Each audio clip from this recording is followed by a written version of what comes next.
night, and Mom was trying to get her hair done. Anyways, I am up and rolling. Thank you guys for being here.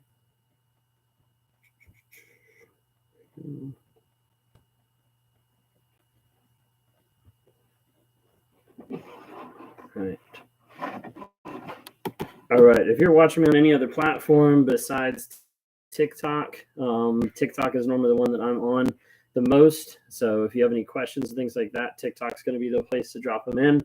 I'll try to answer any questions if I see them pop up anywhere else, but just letting you guys know. So, but anyways, thank you guys for following me. Trying to. I dropped a bunch of videos before this just because I had too many in my drafts and I was trying to get rid of some.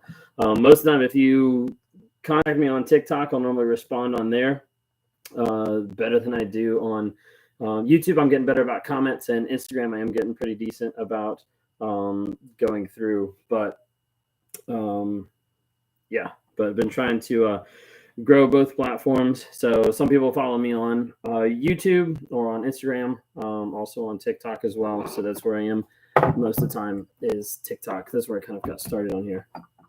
Sorry guys, we're trying to catch up really quick. So, but anyways, thank you guys for being here. So a lot of stuff has been going on over the past couple of weeks. I just got back home the other day from Thanksgiving, so we went down to South Carolina to be able to see Kayla's family, my family, and had a good trip. Was able to come back, and then had kind of like a packed week last week with Thanksgiving, and then also the weekend right before had a bunch of one-on-ones and people that wanted to talk like right before the holidays, just with different things going on. One of the things I wanted to talk about was just like cycles. As a lot of times with narcissists, there are cycles, and there's cycles that happen very consistently. Someone that I was able to talk to just last week, right before Thanksgiving, someone I talked about their narcissist and talked about how they had like consistent cycles. It was actually like creepy, like how consistent their cycle was. So for them, their cycle happened. They were with this person for 8 years, and their cycle, good to see you. So their cycle was 5 months. So like every 5 months, something would happen that would trigger the narcissist to leave. And so they would walk out of their lives, they'd catch a flight home, and they would be gone. But 5 months, and they were gone for typically about a month. And in this case, the narcissist was very enabled by the family members, very enabled with their mom and dad would literally just like pay for a ticket, drop it, and like fly him right out, and would fly him to wherever they were. And yeah, so they'd be there for like a month and then end up hoovering, coming back. So yeah, narcissists, they have cycles, and it's pretty crazy, like how they are. Some of them can be very predictable. Some of them are consistent as far as like being short. Some are consistent being long. It really just depends. Now, once again, if you guys are tuning in, I'm mainly on here on TikTok. I'll try to respond. I've got a couple other people tuning in with some YouTube and with some Instagram. So if you're on there and I'm not answering your questions, it's no offense to you, but just have most of the people that are on TikTok. So I normally respond to those questions. But yeah. Let's see.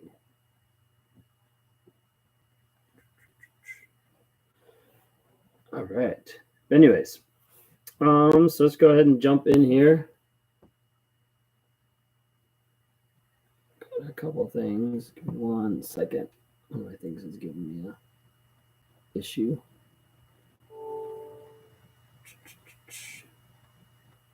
Sorry, guys.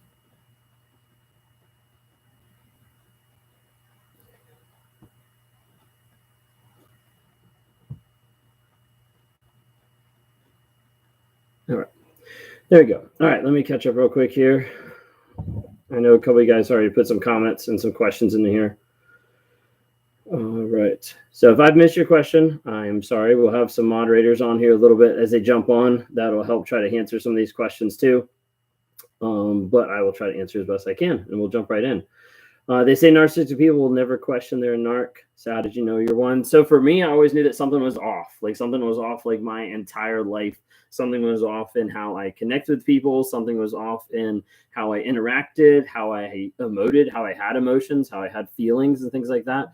And so for me, I got to the place where I just noticed my life wasn't working. My life was really frustrating. My life was going in a cycle of going with girls, getting with girls, and then when I got married, it didn't change. Like it just continued. So a year after marriage, and I started into cheating and started into affairs, and that's really what got me like into this whole like cycle thing more and more. And it got to the place where I was like, my life currently is not working. I'm not happy with where I am. I'm not happy with what I'm doing. I'm not happy with anything. I'm not happy with the affairs. I'm not happy with my wife. I'm not happy with my job, like where I am. Like everything was just falling apart, and I was just frustrated with it. And in a moment of clarity, there was like one time where I talked to my wife, and I was like, I don't know what's wrong. I was like, maybe I'm just a sociopath. And so we looked it up and started going over it, and we were like, no, that doesn't really match up. It doesn't really match some of the stuff. And she was like, maybe you're a narcissist. And so looked up narcissism, and I started looking through, and I was like, no, I don't match up any of these. Like these aren't me at all. And she knew that it was true, but as a narcissist, I'm going to try to get out of it, and I'm going to try to blame and move on the best I can. So that's what I did. So went with that, and I ended up going to other people to try to be able to get validation. So I went to the people that I was cheating on her with, and talked to them, and I was like, hey, am I a narcissist? I was like, no, I can't be a narcissist. And so they came to my defense, of course, and said that I wasn't a narcissist. Went back to my wife. I was like, no, I'm not a narcissist. See, you're wrong. Like all this kind of stuff.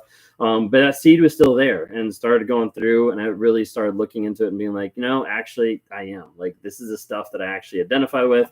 Started going through, reading through DSM-5, the 9 things that are on there. You need to have 5 to be diagnosed, and started looking into it. And I was like, I'm more the narcissist than I want to admit. So started looking into counseling. Ended up, but from start to finish of like starting to talk about counseling to finally going was close to like a year before I actually did. Once I went to counseling, I got with a counselor where some of the emphasis there is narcissism background. So she's worked with a lot of narcissists, and then also sexual addictions. And so part of that kind of like all went hand to hand, since narcissists typically struggle with addictions, things like that. So Chelsea, thanks for tuning in and helping out. Is your mom or dad a narcissist? So I know my mom's not at all. My dad, I think, might have narcissistic tendencies. Part of the things growing up that I believe like ended up modifying me in one sense as I continued my journey into narcissism was the act of like not being emotionally supportive and not being emotionally like engaged and things like that. And so as a result, got to the place where I started shutting down, started disconnecting my feelings, and started realizing that what I'm going through in early middle school, high school years, what I'm going through, the things that I'm like struggling with or having emotions about, I can't actually go to them. I can't actually talk to them about it because they're just going to come back with a lecture. So one of the first things that I remember that was probably the most influential, like in this mindset, was when I went to high school and I got hit on by a girl, and she was like, I really like you. And I was like, oh, like, okay. And went back and told my parents, and like my dad was like, that's not something you need to worry about. Like, don't even go there. Like, you got to work. What? Oh, I cannot talk tonight. You got to watch out for fortune, fame, and females. And so like, stay away kind of a thing. And like, that just made me more curious. So I went back to school, and I was like, okay, hey, like, let's get together, and started some of that process and everything. So like, I realized like it wasn't a safe place. All right. Sorry, I keep getting notifications on one of these, and I need to get them turned off. 1 second, guys. Sorry. It keeps buzzing, and I thought I had it on Do Not Disturb, so I don't know why it's doing this. Notifications. Yeah, there we go.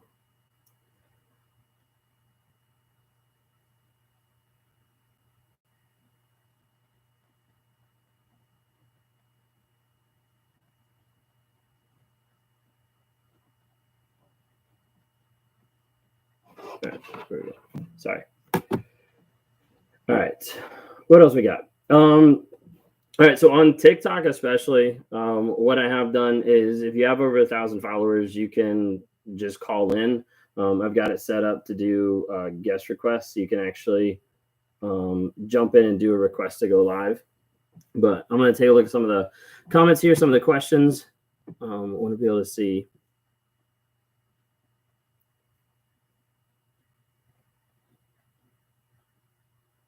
So I actually was just dropping a video on this. It either dropped today or it's dropping.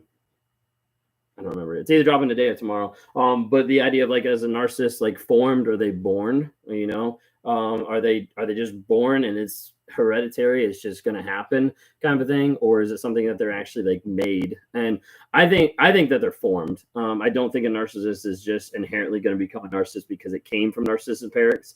I think that narcissist parents normally breed narcissists, but that's because of how they're raised. It's not because it's like in their DNA or anything like that. Do all narcissists cheat? Yes, I think all narcissists cheat. So some people disagree. Some people say, "Oh, my narcissist didn't cheat." You probably didn't catch them, to be honest. The other aspect is they probably cheat on you in a different aspect, a different way. Whether it's just putting someone above you, whether it's just being a workaholic, whether it's an emotional affair, a physical affair. Typically, they're going to cheat, and it's going to be some type of cheating. They cheat. They have addictions. They have a lot of different stuff. So some people do say it's genetic. Some people do talk about like the gray matter, narcissists have less gray matter, different things like that. I haven't done a ton of research, but I also do think that people are products of their upbringing, and they do make choices as well.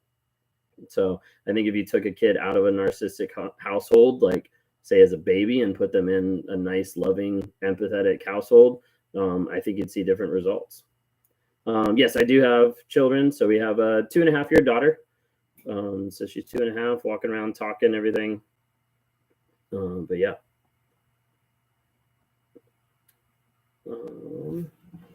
Yes, addictions. So addictions are a huge thing with narcissists. Like some people ask, like, do all narcissists have addictions? And like typically they have addictions, obsessions, like a lot of different things like that. Like narcissists really do struggle with addictions, whether it's alcohol, gambling, pornography, sex, like you name it. Like they normally have addictions or have a very high addictive nature. That is for sure. That's kind of like one thing that sets apart a lot of times. I believe my mother-in-law is a malignant, covert narcissist. Any advice? Some of it is just learning to set boundaries, and boundaries aren't always for them. Sometimes boundaries are for you, of like how much you're actually going to put up with. Do they know they did something wrong? Typically, narcissists don't know they do something wrong because they don't want to ever admit that or get to the place that they would be honest enough to say, hey, I actually did something wrong. Most of the time, narcissists are going to always think that they're right, and they're going to think that they're right, like no matter what. And they'll just keep trying to be right no matter what. So they'll argue crazy, they'll rage out, they'll get mad, like all this type of stuff. Like narcissists, aren't going to ever get to the place that they admit that they're wrong. Narc's obsession with spy cameras and recording devices, being in control, like knowledge is power. Having one up on someone because they know something, because they can hold something over someone, like that could be very like powerful for them. Like that could be a supply for them in one sense. But yeah, for sure. Is using someone financially typical of a narcissist? I wouldn't say always, but yeah, a lot of times it is. So there's one-on-one that I had a couple weeks ago where the person was talking about how they loaned the narcissist, like I think it was like $10,000, and they never got it back, and the narcissist left. There was another guy that went in with his mom to be able to purchase a house, and stuff with the paperwork fell through. He blamed the mom for it and never gave her back like the $5,000 that she helped him with, and didn't care. A lot of times they'll use people financially. Do they get a new hobby, become obsessed with it, and then lose interest in another? Oftentimes, it's not necessarily consistent. I mean, normally their new hobby is a new supply, like a new person, and then they lose interest in another one, because narcissists are typical with cycles where they want to be able to cycle through and go to the next person. But yeah, that's a good question.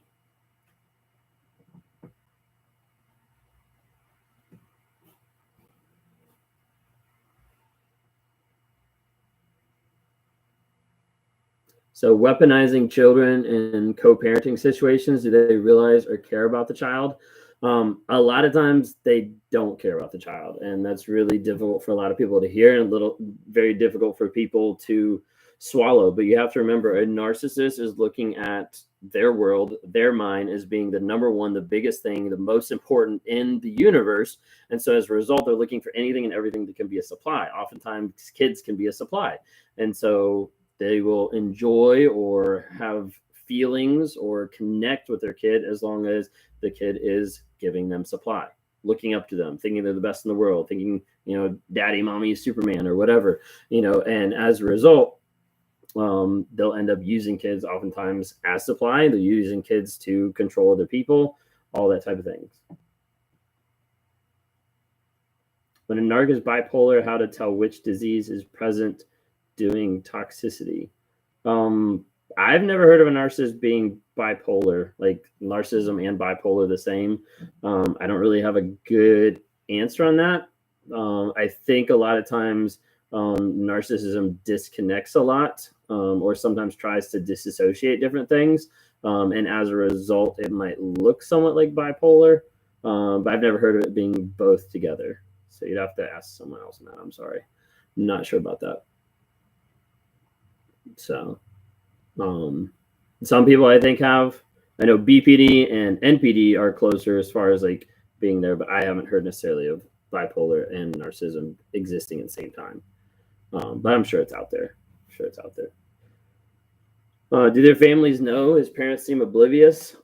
There's really like two sides to that. Either the parents know and they're narcissistic and they don't care, or they're covering up, enabling their child, or the parents are oblivious. So like for my parents, they were oblivious at what I was struggling with. They're oblivious to the lies that I did because I could lie really well. But the thing is, they didn't think I could. They thought I was an awful liar. They literally thought I could get caught at lying like all the time. And I used that to my advantage. So if I was going to tell a lie that I didn't care if I got caught, I would get caught in it purposely. So they'd be able to think that I was awful at lying. Cannot talk to him to resolve any issue. He tells me I am making matters worse when talking. A lot of narcissists don't want to talk. They don't want to actually admit that there's actually anything wrong because that puts them into shame and rage. Do narcissists ever regret leaving their family for someone else? Typically not, because again, they're not looking at that person. They're looking at the next person. They're looking at the next thing. Hey there, good to see you. Would you say that narcissists are intelligent people? Not always. Some narcs are really stupid. Like, I'm not gonna lie. Like some narcs like think they're gonna get away with like the stupidest lies. And it's really crazy. Warrior in the World, do you have TikTok? Because that's where I'd really like to do have you come on live if you can. Let me know. You mentioned your mom is not a narc. Did knowing she is genuine make lying to her feel bad for you? No. Because like I didn't feel bad about it. Like I didn't feel bad about lying. I didn't feel bad about anything that I was doing because it was all about me. Like it was what I want to do. Gotcha. If I disconnect, I don't know if it'll reconnect. We can try it. Give me a second. I don't have anybody on this side. I don't know if I go live with you on Instagram, I don't know if everybody will be able to hear on this side. If that makes sense. We can try it. Does a narc only want 50-50 custody to hurt healthy parent? A lot of times to hurt, be able to control, be able to still like manipulate the other person. How old were you when someone first called you out, for lack of a better term? As far as like when they first called me out, as far as narcissism, I guess like a couple years ago. So like 31, is the first time. Maybe the 30s is the first time I actually like heard about it or anything like that. But yeah. Thank you. How do you think your narcissism came to be if your parents were unaware? Lack of emotional support, not feeling safe to be able to share a lot of different things, several other things, but yeah. Is sex addiction a trait of narcissism? No, it's not a trait of narcissism. Addiction often goes hand in hand with narcissists. And so oftentimes you'll see like sex addiction, pornography, drugs, alcohol, everything like that. Do you think narcissism is demonic? No, I don't. I think it pulls out a little bit more of people's sinful nature, but I don't think it's demonic. That's a good question. A lot of people do. There's people that definitely come on different things and they want to attack and they want to bash. I had someone on YouTube today, actually, that was like literally like trashing me up and down. And I was just like, okay. Yeah, no, Lee and I have done lives together. He's come on mine, I've come on his. The thing is, like, whenever I go on his, or either way, whenever he comes on live, I just gets like crazy. Like, we'll get like 300 people in here, and like the comments will be going so fast you can't even read anything. And I feel like half the time people get like upset at us because we're talking or saying something and we miss like 50 questions. It's really crazy.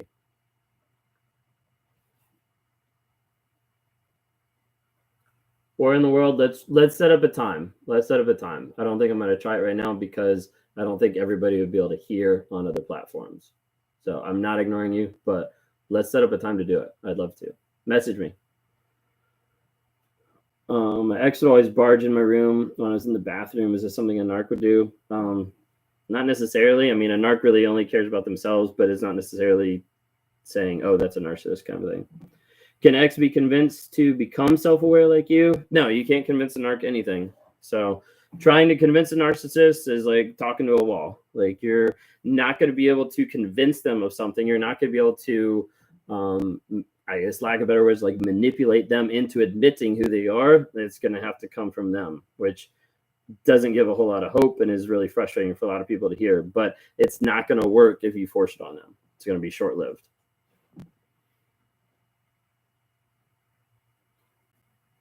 Do they Hoover because they miss you, even though they're happy with the new supply? All right, so very good question. I love this question. Did they Hoover? I'm going to read it again. Did they Hoover because they miss you? No.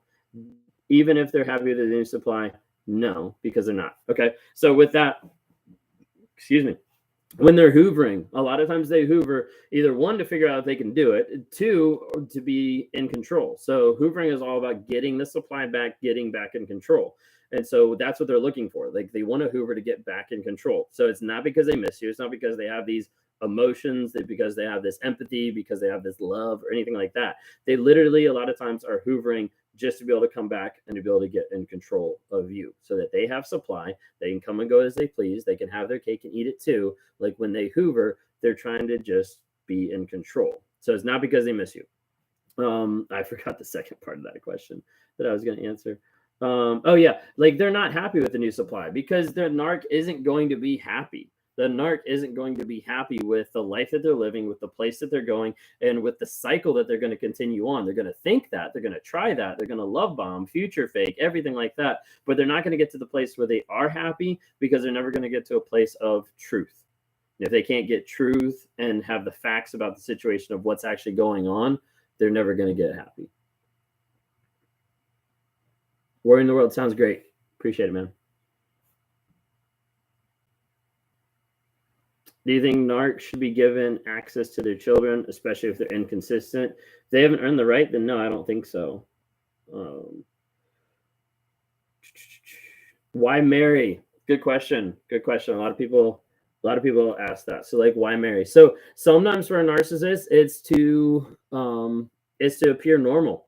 It literally, like, it comes down to that. Like, sometimes to marry is the idea of like just wanting to appear normal. Like, this is the next step. So, like, for me, I dated, all through high school, all through college. I got to the place where I, dated in college, and then I got to the place where I was going to get engaged. Almost got engaged. That fell through. The dad said no. I was like, forget this. It fell apart. It was like really ugly and awful. And then the next person, got with, dated, engaged, married.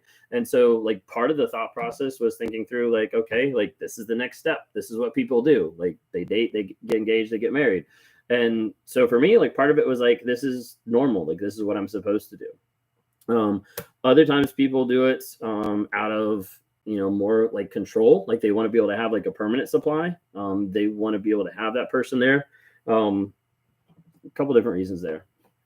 But anyways, yeah, good question. Y'all asking like a ton of questions. I'm not keeping up with them. I'm sorry, guys.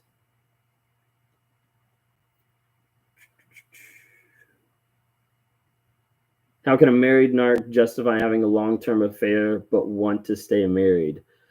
Really good question as well. So you have to remember the married narc isn't justifying it necessarily because they already think a lot of times that they're entitled to it and they don't have the conscience to say like, oh, this is wrong. So like they're like, I'm not getting what I want from my marriage because it's all about me. So I'll get it from someone else. I'll have a long-term affair with someone else so that I can feel better about myself, so I can get supply. So, anything like that. But a lot of times they'll want to stay married, one, to be able to keep the supply, so they have a constant supply with someone else, and two, because they don't have the balls to admit it. And then three, a lot of times they don't want to actually leave and get rid of that supply because they might have to pay child support. They might have to pay for lawyers, attorneys, all that kind of stuff. Like it's very much like self-centered. So like I would rather stay in a marriage. Like a lot of narcissists are like, I would rather stay in a marriage than leave it because then I have to keep the image. I have to focus on, paying child support. I'll probably look bad at work. I'll probably look bad at church. I'll probably look bad at like all these different places if they see that I'm divorced. I wouldn't always say that narcissists have like another person like talking to them in their head, but a lot of narcissists, like their minds are thinking a lot, and so you could almost kind of say that. But I wouldn't say it's like a voice in their head per se. Would a narc hurt a child just so they could be the savior? I think I know what you're asking. I'm not 100% sure, but I would say yes. In some cases, because again, it's all about them. If they can look good, then they'll do it. And sometimes it keeps going to a point that it's an extreme.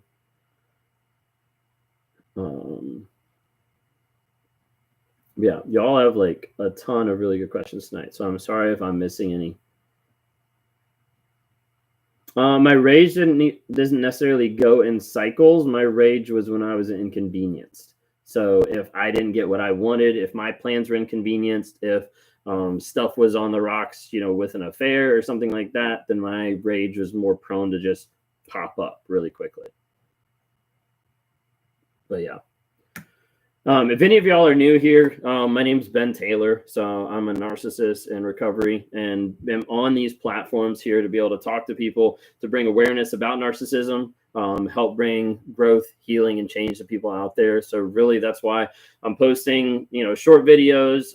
If you don't follow me on YouTube, go to Raw Motivations and follow me on YouTube. I've got longer videos on there. I'm trying to build up my YouTube page so that I can have more consistent long videos where I record shorts that I post on TikTok and Instagram and Facebook. And then I also link back to YouTube as well. So just kind of wanted to throw that out there so you guys know. Probably about a month ago, I just put up a draft of a website. So rawmotivations.com is where you can find me online. I do have a tab there for one-on-ones. So I'm not a therapist. I'm not a counselor. I'm just a guy that's coached people in work and in life, and it gotten to the place where I'm able to connect with people to give them either healing or closure, or kind of work with them a little bit to break the trauma bond or to break stuff that they're dealing with in their own lives. So I do one-on-ones. So people have been asking me about that recently, so I wanted to share that as well on here. I also did announce, at least if you saw on TikTok, if you scheduled to follow the live, I did announce that I had a couple things that I was going to be announcing on here. So I'm going to announce it 3 times throughout tonight because I'm planning on being on here till 10:30. So I'm going to announce 3 times. So one of the things I wanted to announce is people have been asking for a while on several different platforms, on several things. People have been asking for a while about me and my wife, either how we're doing, what's going on, things like that. And so just wanted to put it out there and let everybody know that she's agreed that next week on the 9th, so next Thursday, same time, same place, she's agreed to go live with me. So we're going to do live on here where we'll be live and talking through, answering questions as best we can, just about what's going on, about what's going on in our marriage, about everything that's transpired up until now, what she's been struggling with, what she's been working through, but she agreed to go live and come on here. So that is one of my big announcements. So next week, next Thursday, and we're gonna put it on. We're gonna put a video up that way everybody can see that it's coming. So next Thursday at 8:30 p.m. on Eastern time. So we're gonna be on here. I'm gonna try to do the same thing where I stream on like multiple platforms, but the main one is gonna be on TikTok. So as far as if you have questions or anything like that, grab a TikTok if you want to be able to ask a question. We're going to have several different people on here helping to moderate, just because there's going to be a lot of people that are interested in it and everything. So next Thursday, December 9th, 8:30 p.m. Eastern time, my wife and I were going to be jumping on a live together to be able to answer some of your questions as well. Also, the second thing is I'm rolling out, been able to work with a couple different people one-on-one, talking through trauma bonds and talking through how to be able to break those and work with them and try to get to the place where people are able to break out of their trauma bonds and get to the place where they can find healing and growth. And so I've got something scheduled on the 18th. So December 18th, if you go to my website, you can actually pull it up. And it's just a trauma bond kind of a thing. So instead of having like just a one-on-one, I have it opened up. It's open for 10 people to be able to sign up. And it's going to be about like 2.5 hours of us talking through trauma bonds, us having like a couple breakout sessions. I think my wife's going to actually come in for a period of time in the session to be able to talk through some of it as well. But just to talk about trauma bonds. And then my goal is to be able to work with people in that group setting to help them break trauma bonds, to help them understand the basics of it, and to help them start to walk through the facts of how they can continue to grow and continue to change. So that right now for the trauma bond. So trauma bond workshop is December 18th.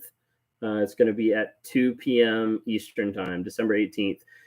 If you're interested in that, go to my website, rawmotivations.com, and you can click on it under one-on-ones. So rawmotivations.com, click on the tab one-on-one, and you can slide down and you can schedule a one-on-one with me. Feel free to schedule a one-on-one, or you can sign up for the trauma bond workshop. So it's just something new that I'm trying. If you guys sign up and you go through it and you don't like it, email me on the side and I'll refund you. Like, it's just something that I'm trying to put out there to be able to help people. And if you go through it and you feel like you're not helped, then just let me know and I'll refund you. Okay. Anyways, that's the two things that I wanted to announce. We'll dive back into questions and everything. Again, I'm going to announce this 2 more times. So if you're with me the whole live, I'm sorry, it'll get boring, but those 2 things. So next week, my wife will be going live with us. And then also the trauma bond workshop on the 18th. So those are my 2 big announcements. I'll put up a reminder on the different platforms. Anyways, all right. Well, you'll have to stay tuned. No, I'm just kidding. My wife is coming live with me next Thursday, and on December 18th, I'm doing a trauma bond workshop that some people can sign up on my website, rawmotivations.com. Anyways, we're going to go ahead and dive back into some more questions here. Should I leave a narcissist alone until they're ready to change? The thing is, they're not going to change until they're ready. So no matter what you do, it's not really going to affect anything. You being in a narcissistic relationship or with a narcissist and they're not changing is just going to give them more supply, and ultimately is going to hurt you. Is ultimately going to be toxic to you, to your interactions, to the people that you're around. They might isolate you, all this kind of thing. So typically I would say yes. Like, you want to leave them alone. You want to be able to get out of that relationship or whatever it is until they're ready to change. All right, let's see here. Ooh.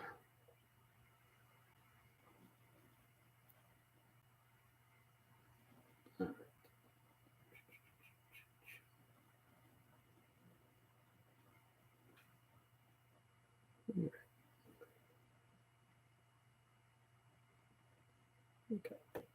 There we go. If their mouth is open, they're typically lying. Yes. So narcissists lie constantly.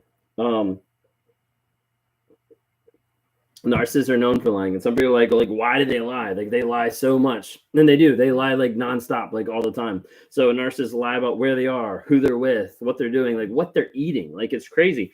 And part of it is it gets to a place where it becomes such a habit. It becomes such a thing that they get used to so much. They're just lying constantly, and it becomes like an instinct. So like even today, like I understand narcissism. I'm in recovery. I'm working with a therapist. I've been in consistent therapy for whatever it is, like 7 months, 8 months, like weekly therapy, and it still is like in the back of my mind of like wanting to lie. My wife will ask me something and it'll be like it's like a knee-jerk reaction of like, oh, I'm going to tell her this, and then I'm like, wait, no, I can't, because that's not actually the truth. And that's the thing that narcissists won't ever get to the place. They won't get to the place where they'll admit the truth and they'll cut the lies. Because here's the thing. If a narcissist told the truth, then a narcissist would have to admit the facts. The facts are what they have done, how they've hurt people, how they've lied, how they've done things wrong. If a narcissist got to the place that they admitted what is wrong, then they'd have to admit that they are not perfect, that they're not the center of the universe.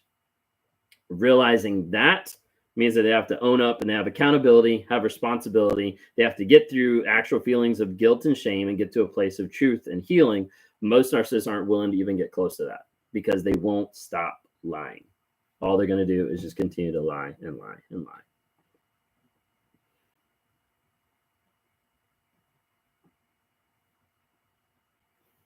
Boyfriend of 4 years, living a double life with his wife, 35 years. Yeah. They live double lives like crazy. Someone put in here disassociation, disconnect. Another way to put it, like they'll disconnect their reality. That's what I did for the longest period of time. Is I would disconnect my reality. I would walk out of the house, dial a number, and be on the phone with someone that I was cheating with, and then I'd come back home, get off the phone, go back in, be like, "Hey, I'm home," and it's a excuse me, sorry guys. It's a crazy disconnect of all of a sudden just like switching it off and being like, okay, now I'm here.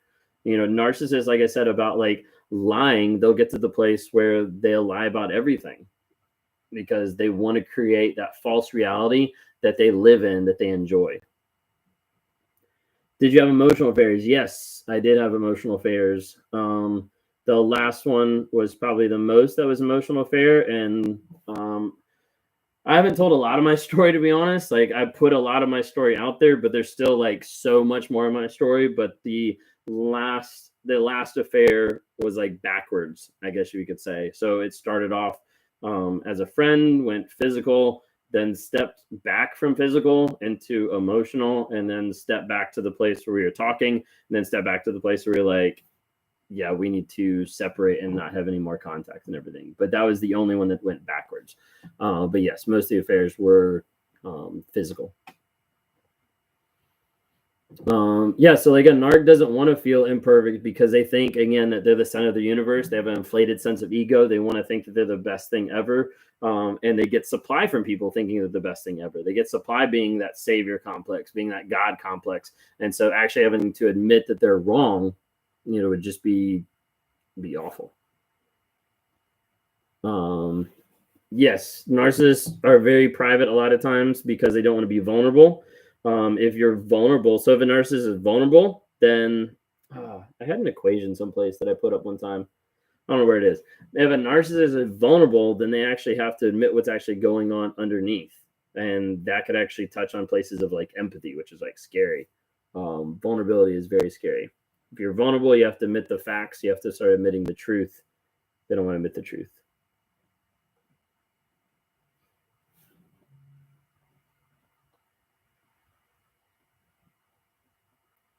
If you treat a narc like a king, why will they still leave you? Because again, it's all about them. So after a period of time, they will start to get where they don't get enough, and because they want more, they're always going to go for the next high, the next adrenaline. Did he really love you? Very good question. Did the narcissist really love you? So when you're asking that, when you're questioning like that, did the narcissist actually love you? I need you to take a look at the facts. How did they show love? Did they show love when they were cheating on you? Did they show love when they were lying to you? Did they show love when they were gaslighting you? Did they show love when they were abusing you? You see, sometimes we equate love to that nice, warm, fuzzy feeling. And a lot of times the narcissist might think of that as well. Then it fades off because they don't actually want to be accountable for anything. They don't actually want to stick through the hard times. Did he love you?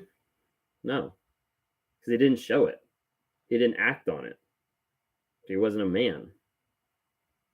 He didn't show love because if he loved you, then he would make whatever steps he would need to make to be able to grow and to change. He didn't. And that's the thing you have to think through and realize, regardless of what the narcissist said, they have to be evaluated by their actions. Because they can lie up a storm. They can lie like crazy so that you'd never get it. But when it actually comes down to, do they love? Well, look at their actions. Do they actually show that they loved? Typically, not at all. If you cut a narcissist out of your life, will they come back someday just to hurt you or leave you completely alone since they can't control you anymore? If you cut them out of your life 100% and there is no way for them to contact you, then you have the best odds of them never coming back. Not always the case, but the best odds of it. Typically, they want to come back to the place where they control you, where they see if they can control you, or they can see if they can get supply. Y'all are like blowing up the chat over here. Does a narcissist family know how bad of a person they are, or is it usually just the partner? It's usually just the partner, unless the family they came from is narcissistic, then they'll either cover it up or they won't care because it's just another person. You guys pick and choose what women... Sorry, I need to wear a different shirt because the comments are white. Do you guys pick and choose what women to manipulate, cheat, mistreat, or is it the same with all? I don't know why I'm like not having a good understanding of that question. I guess like pick and choose, like a lot of narcissists are like looking for people that they can mislead or that they can lead on or that they can get to a place that they can use them as supply. But as far as like the women fitting inside a certain genre, that's not typically the case. Like you'll find all different types of women that fit into that, just because they're just looking for supply. So sometimes they'll be with someone that other people would be like, why are you with them? Like they're not even attractive. Well, the narcissist doesn't really care. They care that they're getting supply from this person. That's a lot of times what they do. Yes, most narcissists, I would say all narcissists have some form of addiction, some form of obsession. It just depends, what their choice is. Could be supply, could be people, could be drugs, could be alcohol, could be porn. They're typically going to have some type of addiction or obsession. If anything, they're addicted to themselves. But yeah. Do I consider myself normal? I don't really know what normal is. I don't think most normal people are normal nowadays anyways. If a narcissist can't love, how is your relationship going to work now? Well, good question. Lots of therapy and lots of work and lots of redefining what love is, which to that question, I still am working on that redefining. But realizing that love isn't about me, and it's about the other person. Realizing that love is how I treat another person, how I care for another person, not how that person cares about me, not how that person interacts with me. A lot of times narcissists copy. Someone asked on here, why do narcissists like copy or like mirror personality? Sometimes they'll mirror personality to seem more normal, to seem more human. Sometimes they'll copy personality so they can connect. Like, oh, you do that too? Like, so do I. You like that music? So do I. Like, it's crazy. Like, we have so much in common. Narcissists, a lot of times they will mirror, they will try to be able to connect with people however they can. So they'll start listening to the same music, they'll start interacting with the same movies, they'll start going, in the same circles, like all that type of stuff. But a lot of times narcissists will type of mirror or like copy your personality.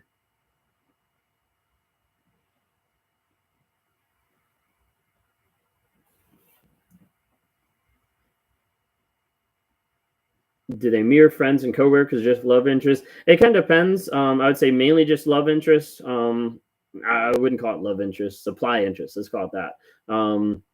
So supply is just someone that they can connect with, that they can get something out of. So like the idea of like love bombing. If I give you tons of praise, gifts, love, all this kind of stuff, then I can do that and expect something back from you. And then you slowly, thank you. And then you slowly take that away, and then you've got the person hooked. You got the person addicted. A lot of narcissism stems from insecurities and from shame. Yes, that's correct. Why do you make me pay for everything, but now he's paying for everything for the new supply? Probably what you're seeing right now is you're seeing the outside of the love bombing phase. So love bombing, they normally pay for everything. They normally try to make it look amazing. They try to be like the best thing ever.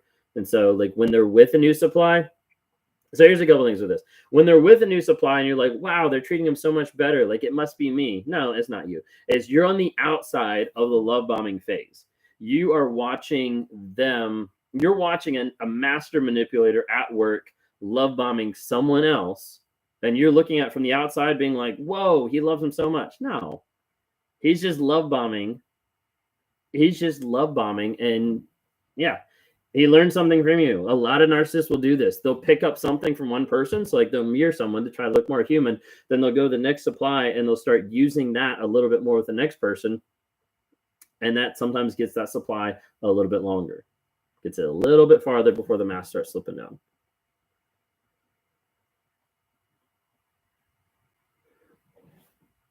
Yeah, so you guys know, a couple people have asked about like therapy. So I go to a therapist. It's a talk therapist. We talk through a bunch of stuff. So like normally she'll ask, so she'll be like, how was your week? And I'll be like, it was okay. And I was like, these stupid like emotions or feelings like popped up. I was like, these are like dumb. And she's like, yeah, I know. So my narcissist, my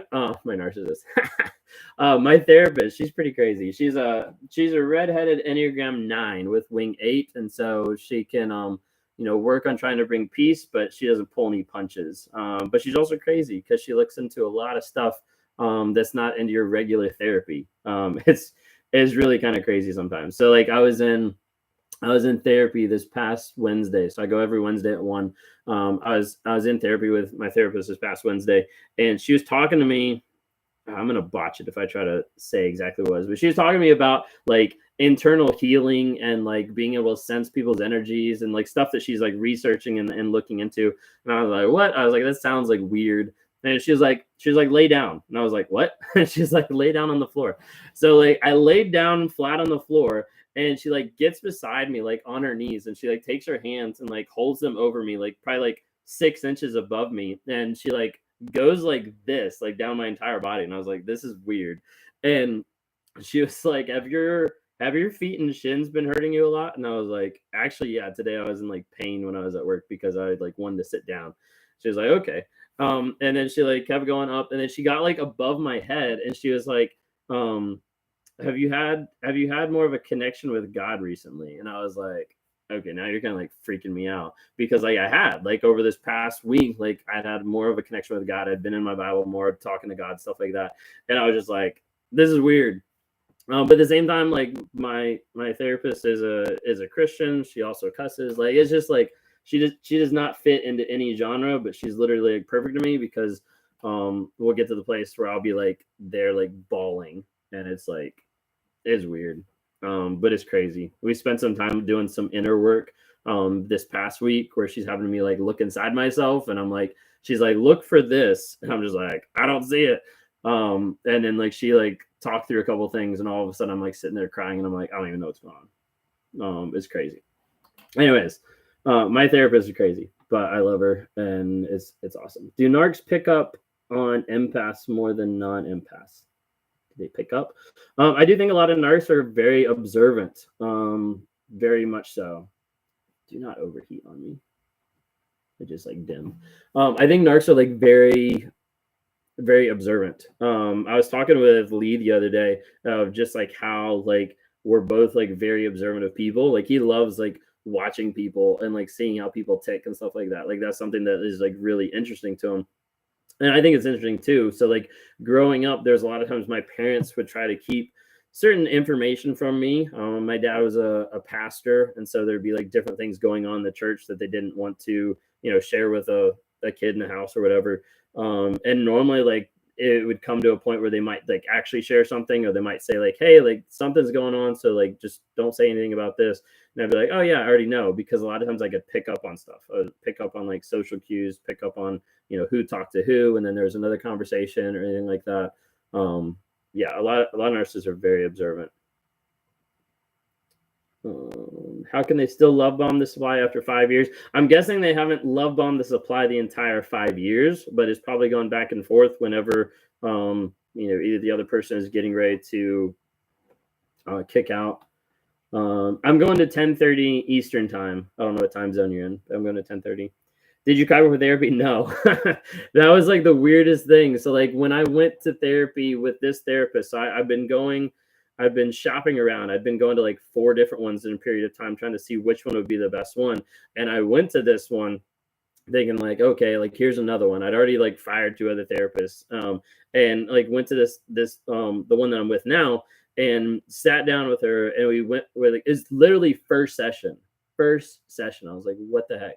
And like went through the first session and got like halfway through or whatever, and I like teared up, and I was like, what the hell is going on? Like, this is not me. Like, this is not normal. I was like, who is this person? Like, what is happening? But I literally like teared up, and like instantly as soon as it happened, I was just like, this is the therapist for me. Because if she got me to do that, then I know something's going on. Like, there's something here that I need to be able to continue the growth, continue the progress. So stuck with her and been with the same therapist now since March, every Wednesday.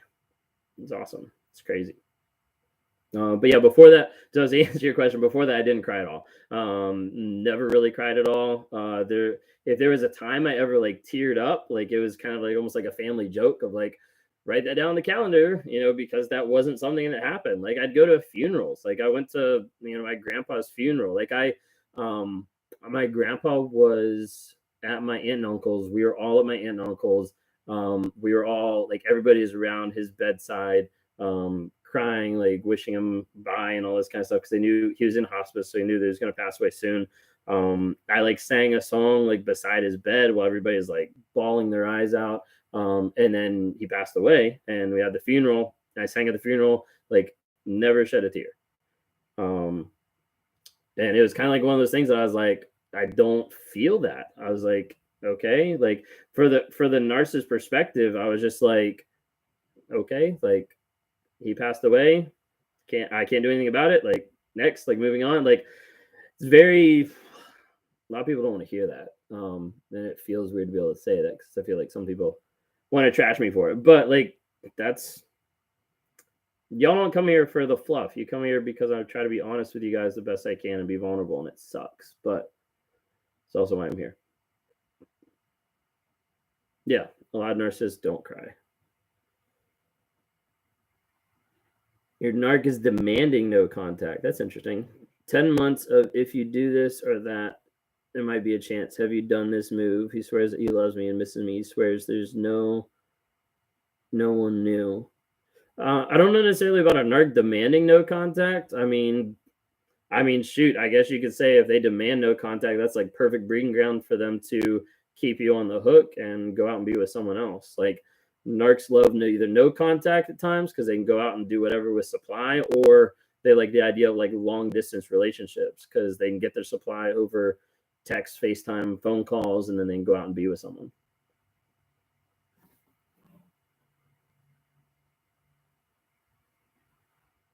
Oh yeah.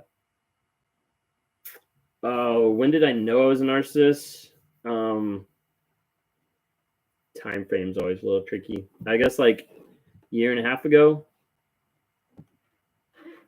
2 years max. I think 2 years is stretching it. Year and a half to be safe. So I'm not like. But yeah.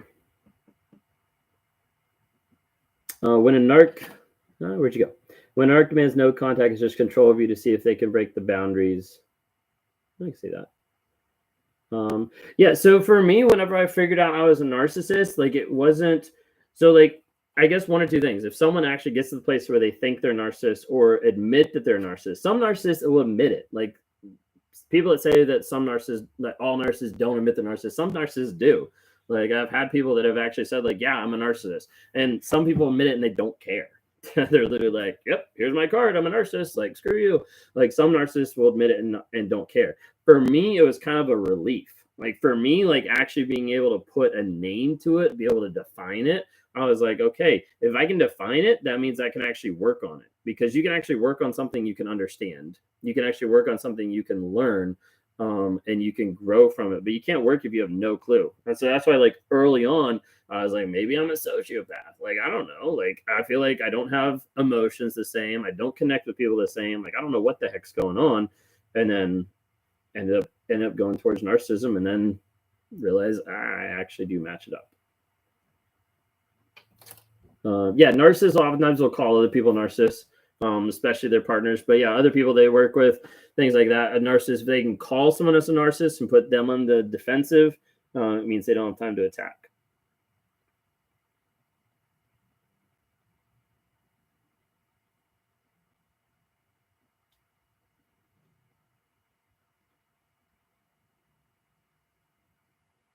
A lot of times narcissists will take stuff to extreme because it accelerates. It accelerates in their mind.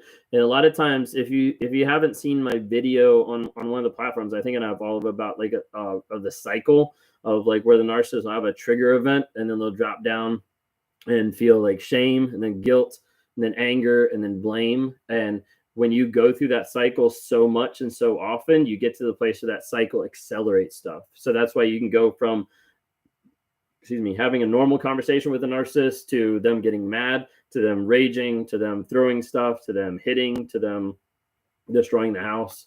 Like it take a little bit to explain that as far as like how the narcissist cycle and like the shame cycle actually works. But at least for me, it makes logical sense, but I'm also a narcissist, but I try to break it down for some people.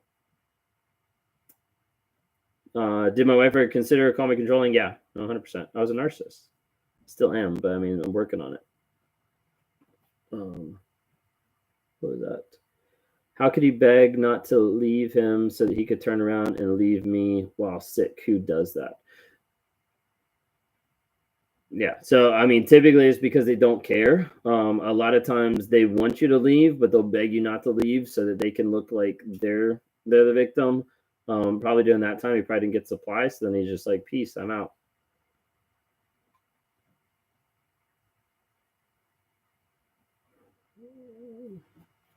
Sorry, I'm trying to catch up. There's a lot of comments, guys. Y'all are very patient. I appreciate it. What time is it? Oh, it's 9:30. Cool. How do we have a successful relationship?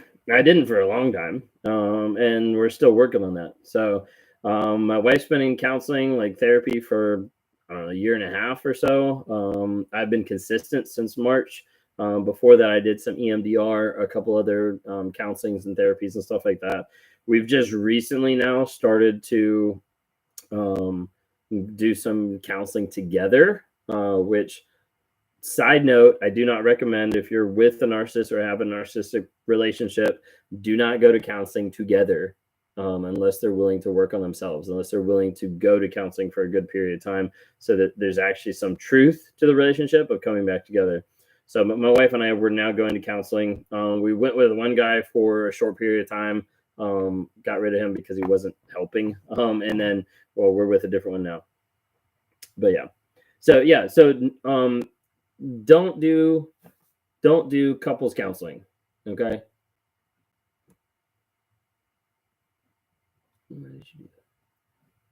Do not do couples counseling, because couples counseling, it froze. Work. Sorry, other thing froze.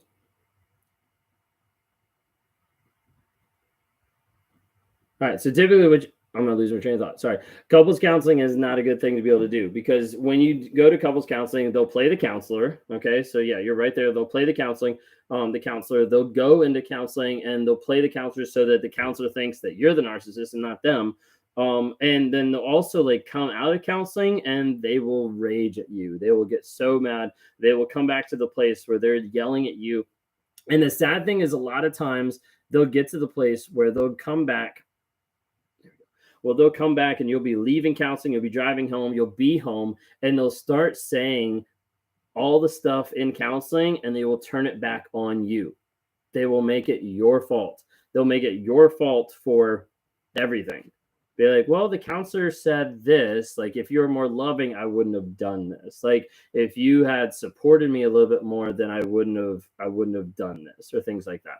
So like, you'll see a lot of that. Like, if people go to couples counseling, like couples counseling for narcissists is like the perfect way to have ammunition to still control and manipulate the person at home. So that's why I do not recommend couples counseling at all.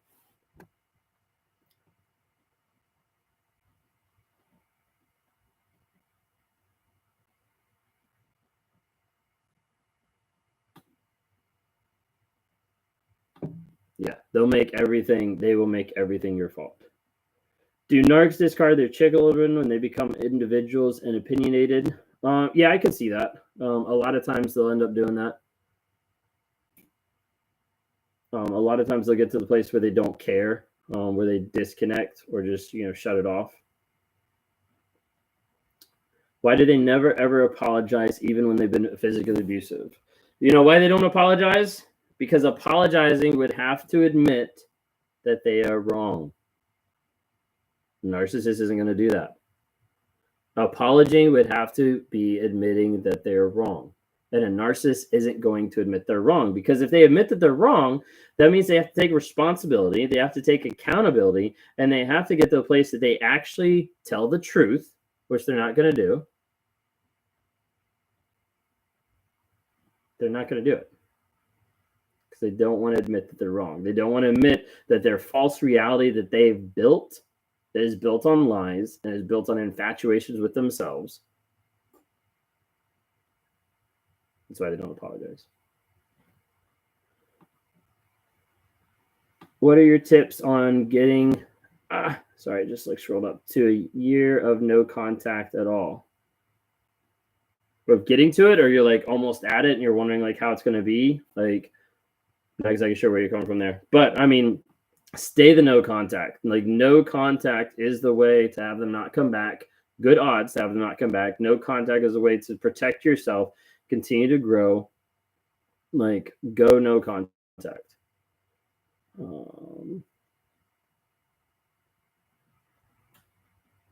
Y'all are blowing up in the comments. I can't even keep up with them.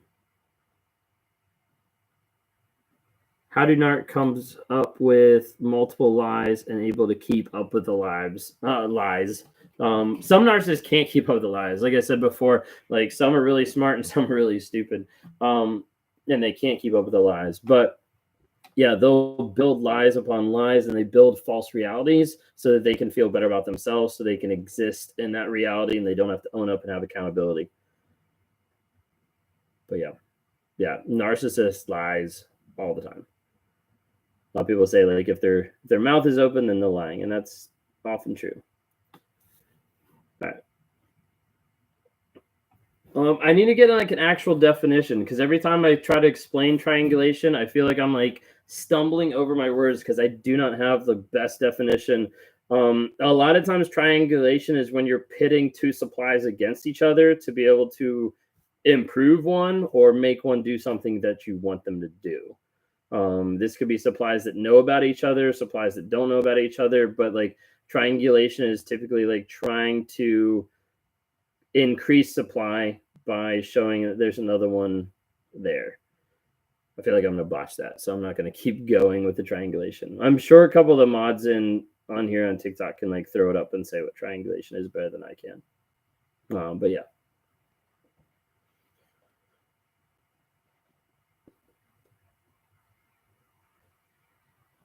Cool. All right, it's 9:30. So like I said before, if you guys weren't on here, I was going to make like two announcements. I already made one earlier. I'm going to make one now, and I'll make another one at 10. So real quick, just wanted to announce people have asked for a while, and it's happening next week. So next week, Thursday the 9th, at 8:30 p.m. Eastern time, my wife has agreed to go live with me, and so she's going to be on here as well. We're going to be just talking, answering questions, just going on and talking through what's been happening, what's going on, what we're working on. She can give some of her perspective, stuff like that. So I'll put it up, especially on TikTok. I'll make another event so people know. I'll try to announce it on other platforms since I'm trying to stream on those as well for the live. But next week, Thursday the 9th at 8:30 p.m., she's going to be coming on live as well. And then second announcement is December 18th. I'm starting, can't talk. December 18th, I'm offering a trauma bond workshop. So I do one-on-ones. If you guys don't know, I do one-on-ones with people. Rawmotivations.com. You can go there and sign up for one-on-one just to help promote awareness, help get healing to people, and also help like breaking trauma bonds. And so I'm doing a trauma bond workshop December 18th at 1, I think it is, 1 p.m. Eastern time. But you can see it, go onto my website, Raw Motivations, click on one-on-ones, you see a trauma bond workshop. It's going to be about like 2.5 hours. And I'm going to have my wife come on there as well. And yeah, anyways, I told people I was going to be announcing about it. So I'm announcing it now, and then I'll announce it again at 10 before we get off at 10:30. But anyways, thank you all so much. We're going to dive back into more questions.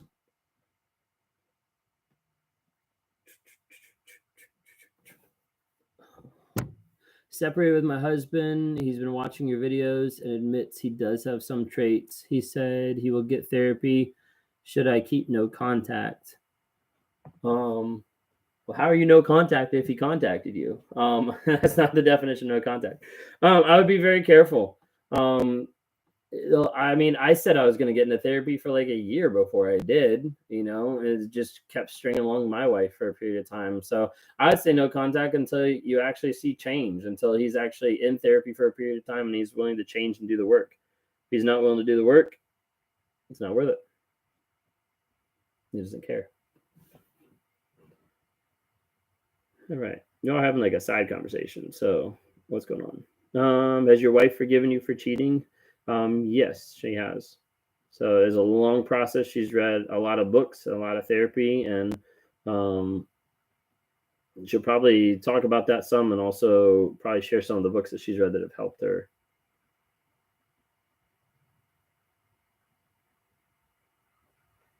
Yeah, good questions.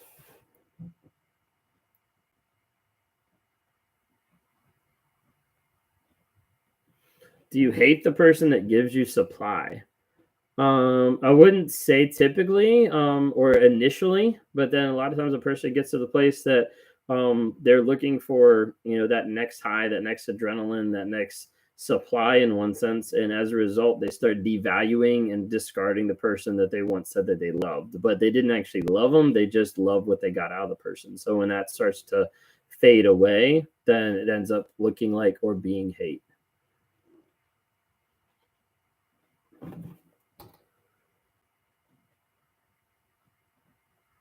Does my wife go to counseling with me? So currently we do. Again, side note, if you're on here, I do not recommend going to counseling with a narcissist. She's been in therapy for about 1.5 years. I've been going consistently since March. Did a little bit of therapy before that. Just recently, we're now starting into doing like couples therapy together. Did being in a narcissistic state give you a high? I wasn't necessarily in a narcissistic state. Like, that's just how I was. So not sure where you're going with that. But like, I would get a high off of people, I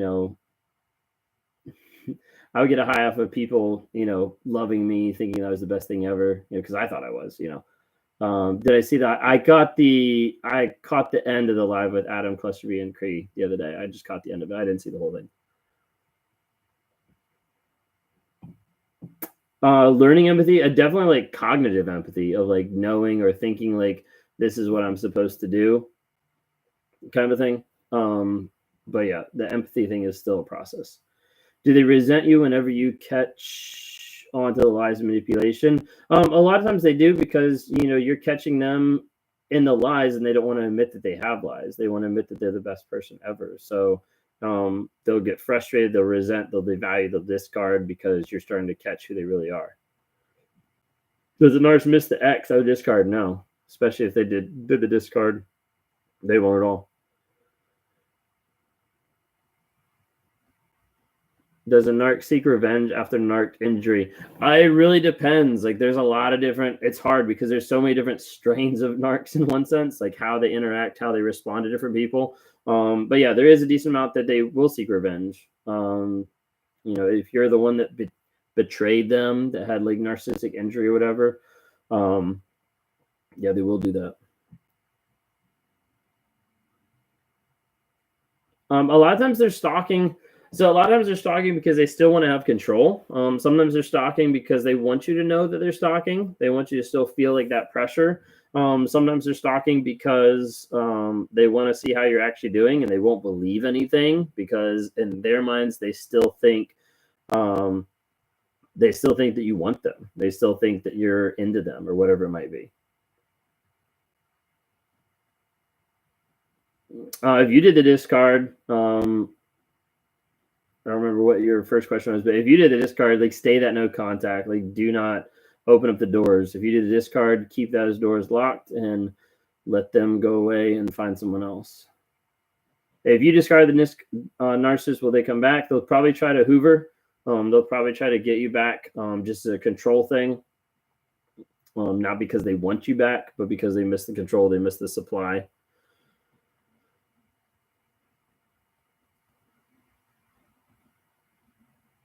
Y'all have thrown up so much stuff. Can't catch it all. They do try until you stop responding or find new supply.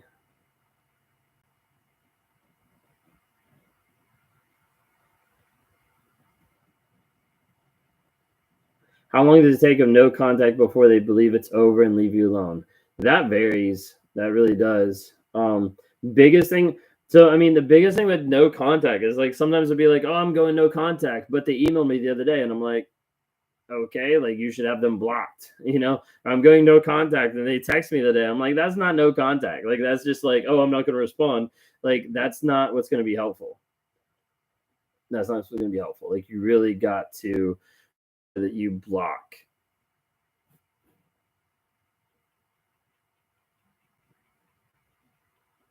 Do they always have a grade A? No, not all the time. And again, remember, grade A is a bad thing. It's not a good thing. What do I do if I have a child with a narcissist? How does no contact work? Really good question. So with no contact, you have to set a lot of boundaries, and you have to set a lot of barriers, especially when you're dealing with a kid in the mix, because that can be really hard. They can use the kid to manipulate all this kind of stuff. And a lot of times they'll use the kid to get to you. So you'll be like, oh, they'll be like, oh, I want to FaceTime my kid or something like that. So, like, you'll like FaceTime, and then they'll start talking to you, because that's what they want to do. They want to be able to control you. And so with parenting, co-parenting, or coexisting in one sense with a narcissist, maybe you're separated and you have a kid, you do have to figure out how to limit it really well. So a lot of times, yes, like Chelsea mentioned there, like mediators, only corresponding through email, like at the max, but using like a mediator is probably like one of the best ways. That way there's just no contact at all. You want to be able to have no contact. Grade A supply is typically a term that's thrown out there of being like the narcissist's best supply, the person they keep coming back to, the person that they're with long term. They get the most supply out of it. Yeah, grade A supply, I don't really like it, but like grade A supply is like that, like pinnacle of like the best supply, the best high that the narcissist gets or whatever. But they'll look for supply for like anybody. You wish you could have no contact? Anything is possible. It might not seem possible, but anything is possible. There's a lot of people that have made plans and have gotten out. But yeah.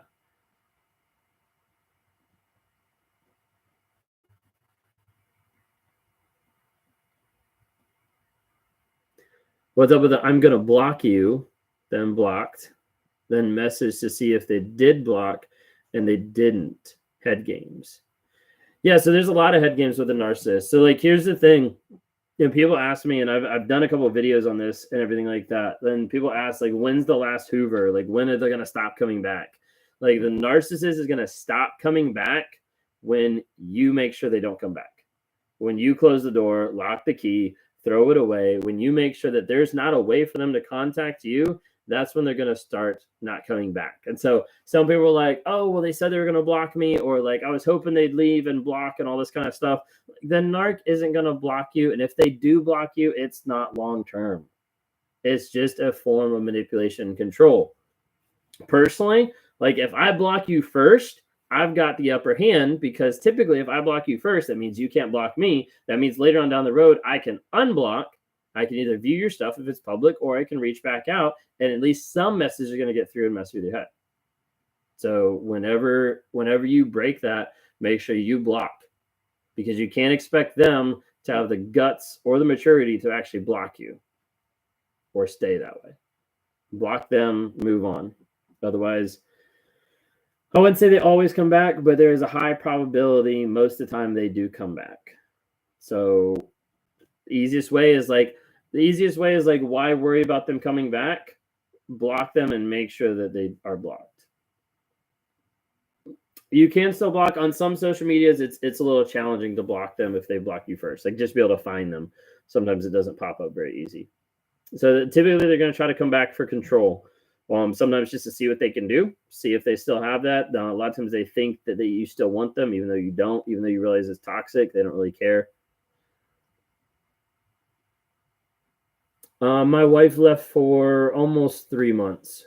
Almost 3 months where we had about no contact. It wasn't fully no contact then, though.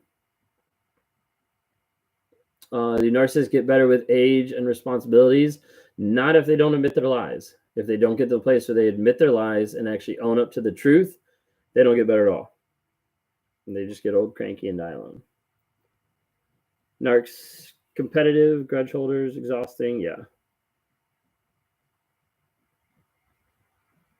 I don't have any thoughts on that right now. I'd have to look up some stuff.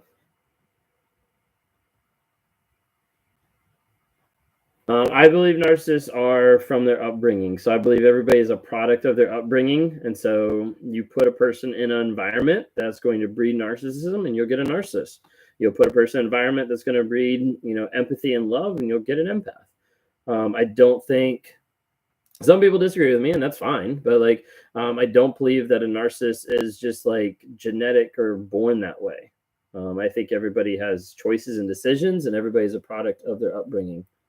That's why I also think that narcissists can change. They typically won't, because they won't admit the lies.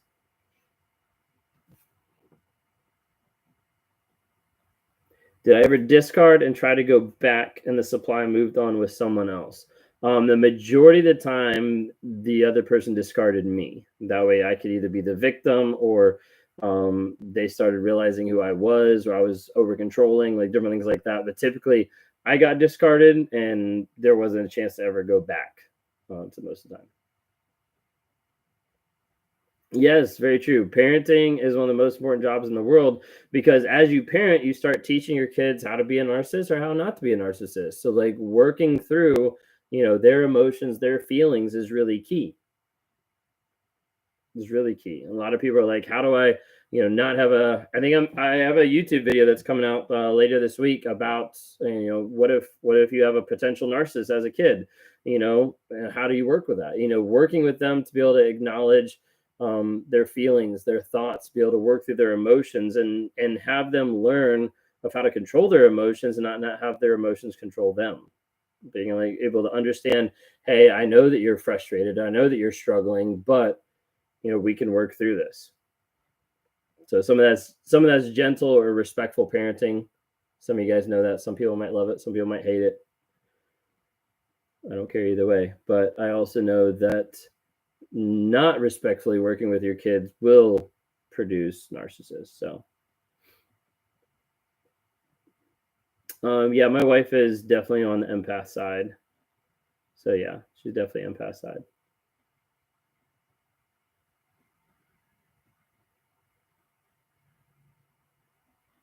Should you fight with a narc back, or complete waste of time?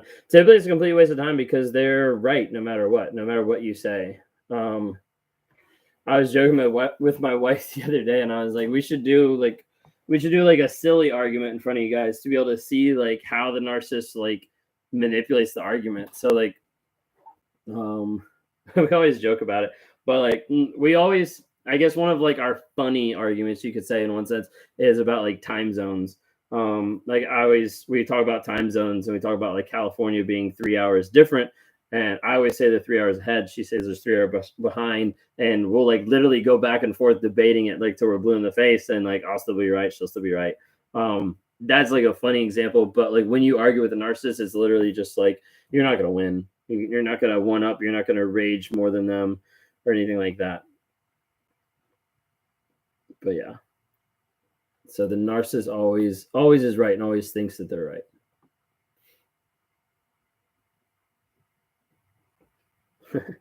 Yeah, it is pretty funny. I mean, it's a pretty big joke. We've gotten upset on it before, but it's a pretty big joke now. Talk about the hypocrisy. Yeah, I mean, narcissists are hypocrites because they're liars. You know, so a good example of that is a narc will go out and they'll cheat, and then the empath goes out and cheat, and the narc's like, I'm done, like I can't deal with that, you know. But they expect the empath to be able to come back and forgive them, you know, 20 times over, kind of a thing.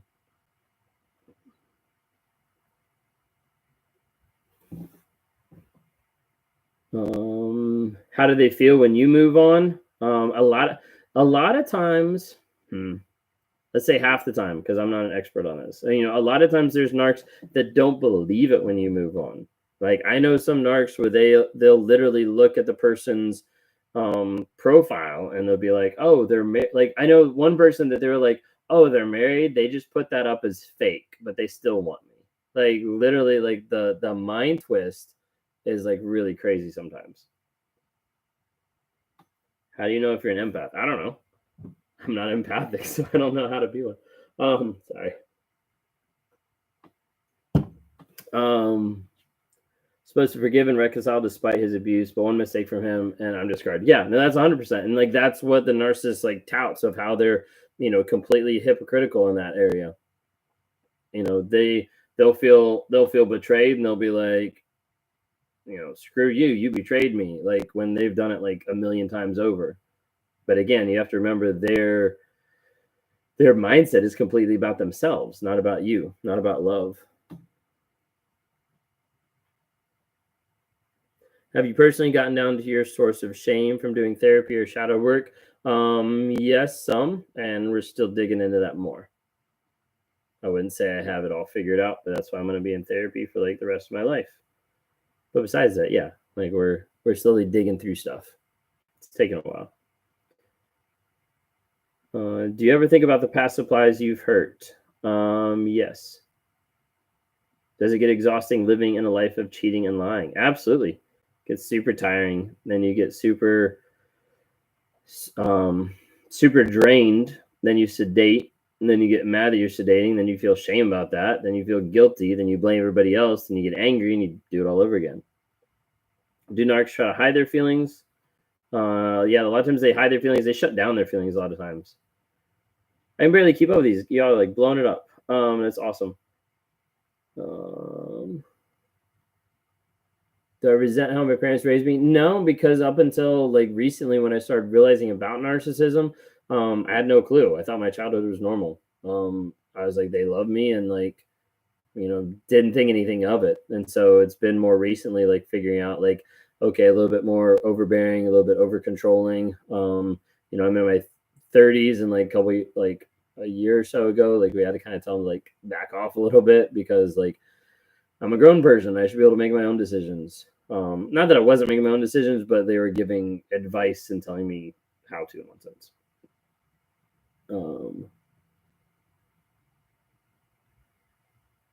So in a narcissist's mind, when they're loving, love for them is all about themselves.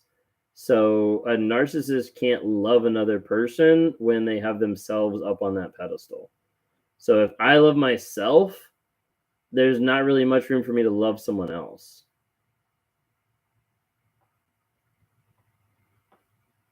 I don't remember a ton of my childhood, no.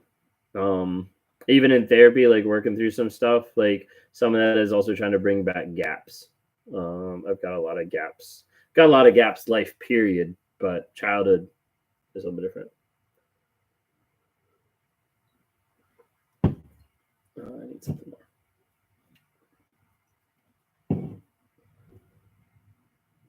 When alone, are they truthful to themselves about their behavior? No, not really. I think sometimes narcissists have like moments or like, you know, a moment of realizing some stuff. But no, they're not really real. How they react to restraining order, it's a challenge. It's a boundary. I know there's one guy that Lee talked to or that knew about that the restraining order put out on this person was 100 feet, and he literally went out. He was more of a sociopath. He went out and I think he used like spray paint or chalk, and he marked like 100 feet outside the house and then sat outside that radius. They view it as boundaries to be able to walk up and touch and then cross over. Or the best thing about a boundary is if you get the other person to break the boundary, that's like the ultimate win for the narcissist. Tears to the narc, typically not real because a lot of times they don't cry. And a lot of times when they use emotion, it's to manipulate, not because they actually feel something.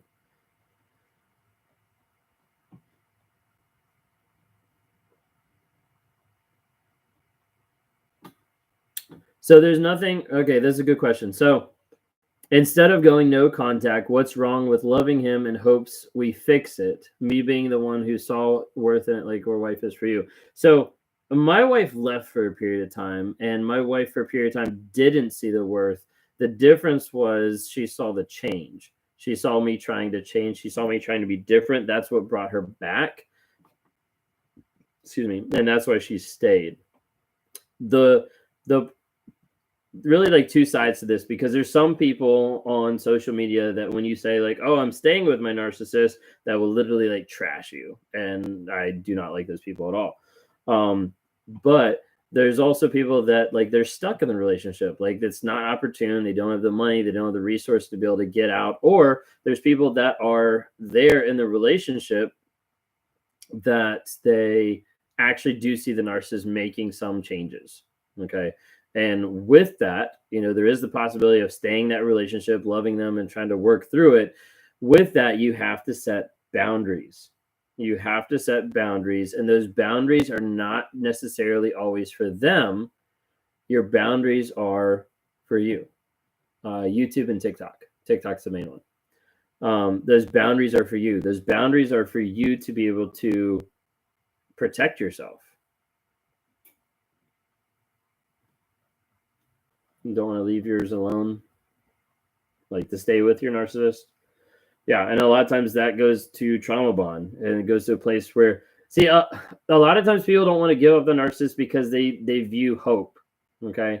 And hope is normally built on the aspect that, one, they think that love is going to come back, or they think that they can change them, okay? So let's fix this right now. One, you can't change a narcissist. It has to come from them. If you change a narcissist, it's temporary and it's going to fail. Second one, I forgot because I got caught up in the first one. But you're not going to be able to change a narcissist. No matter what. You're not going to be able to change them unless they get to a place where they're willing to admit the lies, and they'll get to the place that they have healing and growth. They're not going to change. What was the question? Because I forgot. There's another part that I had to it. I forgot. I lost my train of thought. Sorry, guys. Oh yeah. The other aspect is like people like hope. They hope in like the love. They hope that they're gonna get the person back that they first fell in love with. The thing is, the person you fell in love with, if they're a narcissist, the person you fell in love with was a facade. The person you fell in love with was fake. The person you fell in love with was probably mirroring back you, like some of your good attributes, because that was one way to be able to hook you. But the person you fell in love with wasn't real. And that's a hard thing to be able to move on from a trauma bond, is literally you're mourning the death of someone who didn't exist, but who is still alive. You're mourning the death of someone who actually never existed, but you can't move on as easy because they're not dead and gone. They're still here. You still have to go no contact. You still have to wonder if they're going to show up. Like, It's crazy. Do they have to be in therapy for the rest of their life? I would say yeah. If they want to change.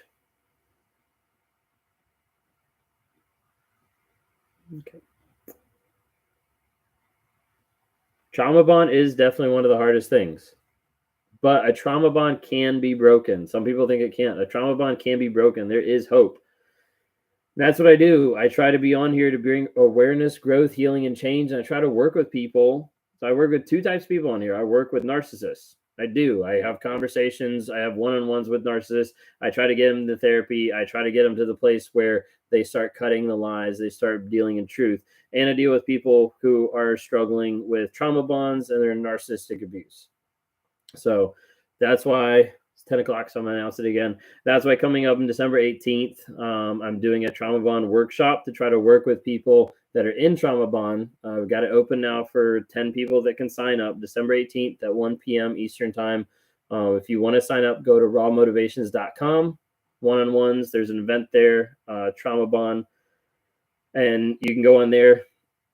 And really my goal is to be able to work with people to try to help them break that trauma bond. Second thing that I'm going to announce, sorry if you've heard it 3 times, but I'm going to announce it again.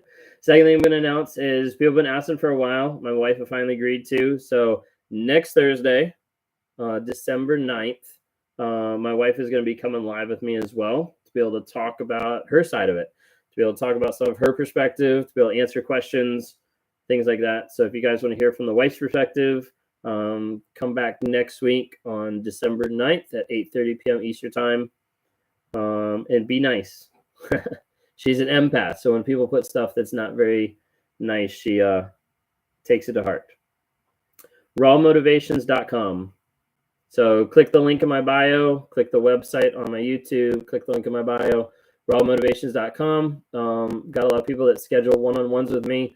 I'm not a counselor, I'm not a therapist, I'm just a guy who deals in the truth, because the truth is what's going to set you free. The facts are going to set you free. And I've lived my life in lies for the longest period of time.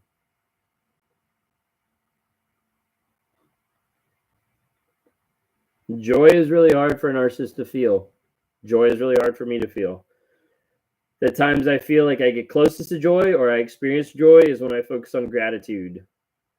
When I focus on gratitude, being thankful, and I take the focus off of me, that's when I start tapping into joy. Got some more stuff listed about that I need to like look up that actually I could actually like read off to you guys. But yeah. How did I feel when I was discarded? So sometimes it depends. Like sometimes it'd be like great because then you could be with someone else. But typically, like when a narcissist is discarded, it's really frustrating. Sometimes they'll end up obsessing and things like that, because they just lost control, because they just lost that power over someone else.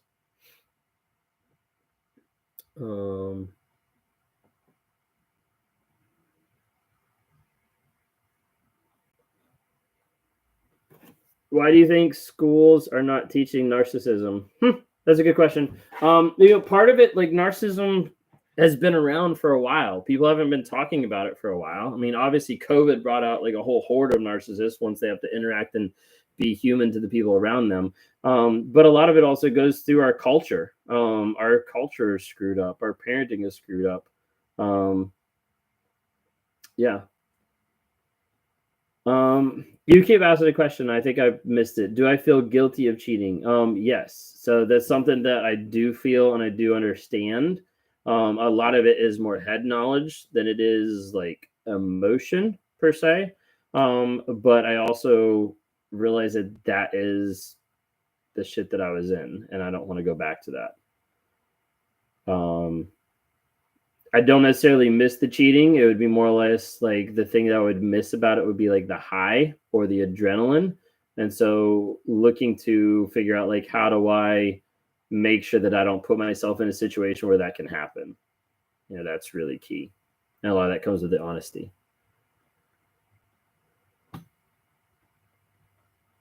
Yeah, narcissism is definitely one of the biggest trends currently. But it's been around for a while. I've got I don't have any of my books down here. I need to bring my books down here. That way I can actually like reference some of it. But the Narcissist Epidemic. It's an older book that has like research and stuff in it, which is really kind of fascinating. Do narcs ever feel bad for how they treat us? Typically, no, because it's all about them. It's not about you. If a man says he has narcissistic tendencies, what does that mean? Maybe he's actually admitting it, or maybe he's trying to downplay it. What did you say? Was it scary to start sharing your story? Yeah, it was, especially on TikTok. TikTok was, I don't know why TikTok scared me for a while. I had my TikTok account for a couple months before I actually posted. And I was like, well, finally, might as well do it. Part of that I feel is like healing to me, because it's just another aspect where I'm trying to show truth and honesty.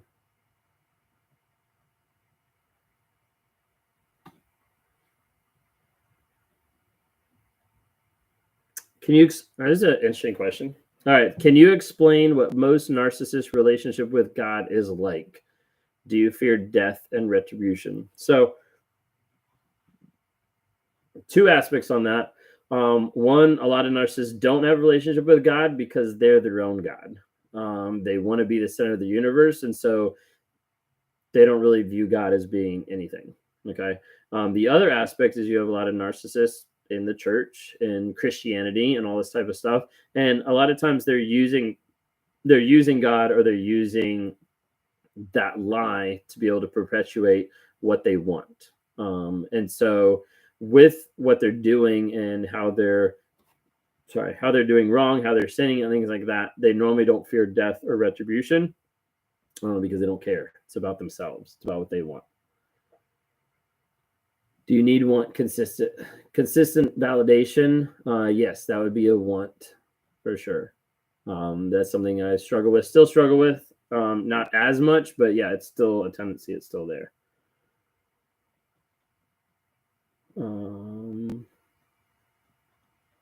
Yeah, I mean, a narcissist doesn't want to talk about what they've done. They don't want to own up to any of it. Do narcissists hate being exposed? Yeah, typically, because it's going to affect their ego. It's going to affect their image. So sometimes people will call it a narcissistic, a narc injury when they actually expose them to the world. It is actually funny on Facebook, on my raw motivations on Facebook, someone was calling me a bunch of words and saying I was this awful person, which I am and I have been, but they said a bunch of stuff, and at the end they were like, you better not report this comment or I'll tell the world who you are. And I'm like, go ahead, I'm putting it out there. People know who I am, and I'm okay with that because that's part of my journey. That's part of being honest.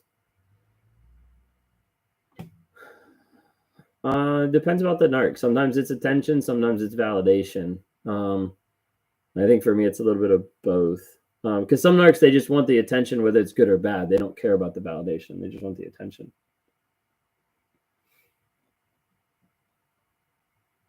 Don't go to marriage counseling with a narc.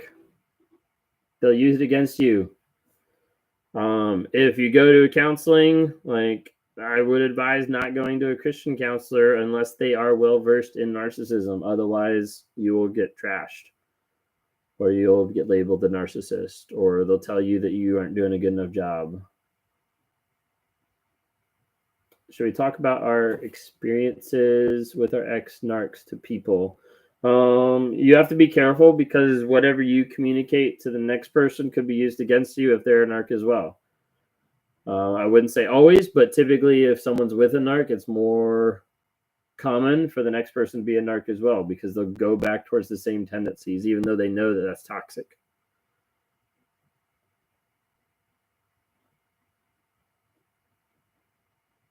Are they jealous of their partner? Maybe sometimes of attributes, status, the other person's ego, where they are in work.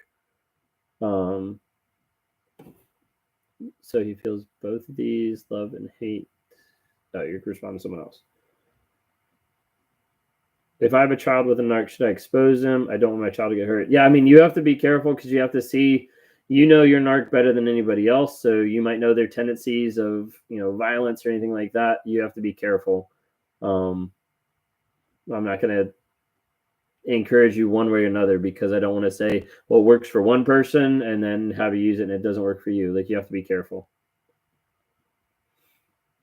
Definition of a narcissist. There's a lot. There's nine characteristics of a narcissist. You have to have 5 to be diagnosed. DSM-5 is one of the best resources to be able to look that up.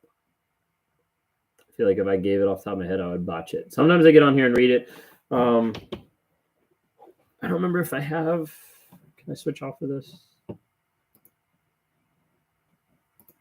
It's still live. Okay. Stop. There's a video coming out. All right, how's everybody? There's a video coming out about that question. Yeah, I don't know where it is. No one will lose my train of thought. So, any insight on why Narc ex-husband isn't returning my belongings? Control, because he can control you.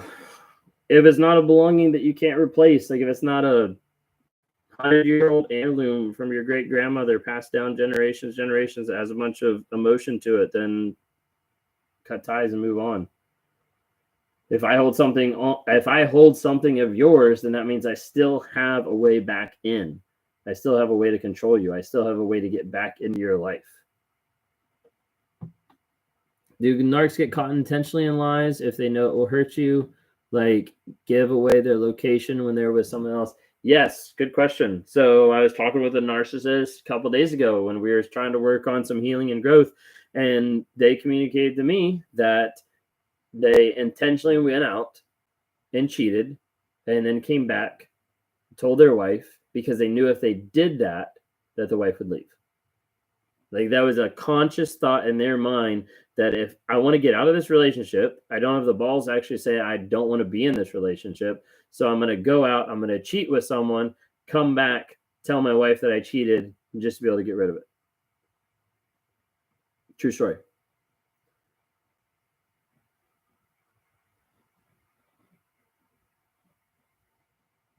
Block them on everything. Yep. On all platforms. Venmo, Spotify, PayPal, social media, like everything. Yep. Are narcs physically abusive or only sociopaths? Narcissists can be physically abusive. It's a cycle. It's a chain reaction. It's accelerated. You get one thing, you move to the next.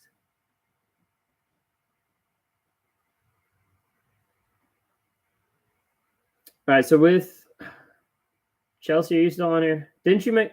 I think if Chelsea's still on here, she made a video just the other day about closure, which I thought that was really good. She either made a video or she stitched me. I don't remember. But like Chelsea had a really good video about it, and it was saying like you're not going to get closure from them because closure is, I'm going to botch it. Sorry, Chelsea. But closure is like internally. Like closure is like you getting healing, you getting growth, and you're not going to get, no worries. You're not going to get that from another person. You're going to get closure from you growing, from you changing, from you setting boundaries, from you getting to the place where you understand your worth, you're able to grow.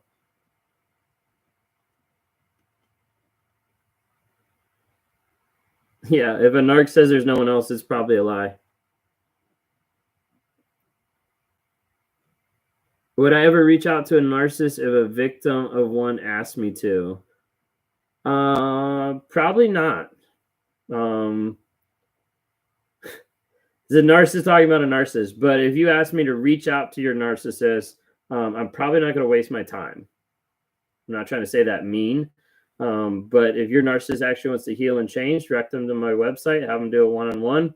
I've met with many narcissists, and I'm willing to meet with narcissists. I don't mind meeting with narcissists, but it has to be from them. I'm not going to waste my time knocking on that door if they don't care.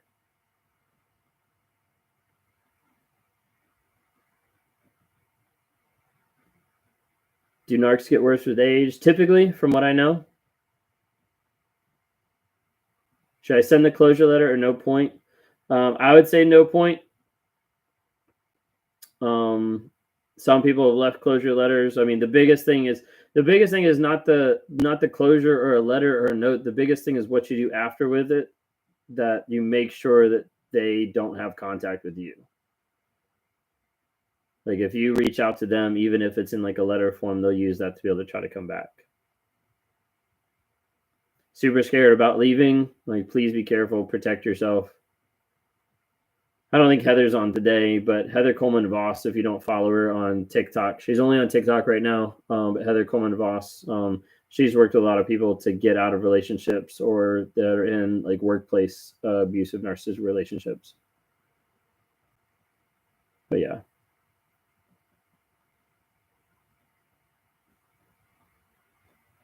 For me specifically, like growing up, as far as like narcissism, was more along the lack of emotional support, having that kind of going back and forth, and then more of like overbearing, over controlling parents.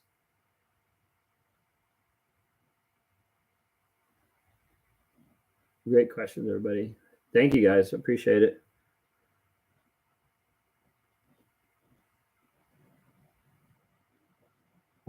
Do they care about closure for themselves? No, not really. They just move on to the next person, to the next supply. Do they feel an incompleteness from not solving anything? I would say yes, at times they do feel incomplete. They're always trying to fill a void that they're never going to be able to fill because they're not looking for it in the right places. They don't know how to fill it. Lack of emotional support. Oh, like for me, like so like being able to process emotions, being able to process like things going on in my life and not having an open or a safe environment to be able to do that. So like if I was like, hey, I'm struggling with this, or I'm thinking about this, or I'm feeling this, and all I got was like a lecture, or like I wouldn't say like actually devalued, but more be like low key devalued in one sense by like I can't think of the word, like downgrading what I was feeling or thinking, then that kind of like lack of emotional support would be more like what I was experiencing. So like for me, like part of my story is I had an aspect of a lack of emotional support, and then I had some people come into my life that provided that emotional support for a period of time, and then I screwed that part up and I lost that whole family, and that was taken away. And so some emotional trauma there that kind of tied over a lot of stuff. I feel like if I sat down, I actually like told my story, we'd be here like all night. I think I would get confused and it'd be kind of like all over the place too, because sometimes there's like gaps and things like that. Overbearing, over controlling, as far as like not necessarily just like rules, but just like at times rules that didn't have a bigger meaning than just either what they wanted or how it conformed to, you know, our culture or society that we were in one sense. As far as like overbearing, as far as like all the way up into my 30s, like still like giving like unsolicited advice, still trying to control to some degree, or like manipulative, like, you know, you really should do this, or like lecture, or like different things like that. It wasn't until like a year and a half ago that like my wife had a conversation with them and I had a conversation with them like separately. Not really a conversation, more like a video sent, as far as just like kind of back off. My wife actually did that one time when we were not talking, and she like sent a pretty powerful video to my parents, just being like, if you want your son to be in your life, you need to back off and treat him like an adult, basically. But yeah, stuff that I didn't realize.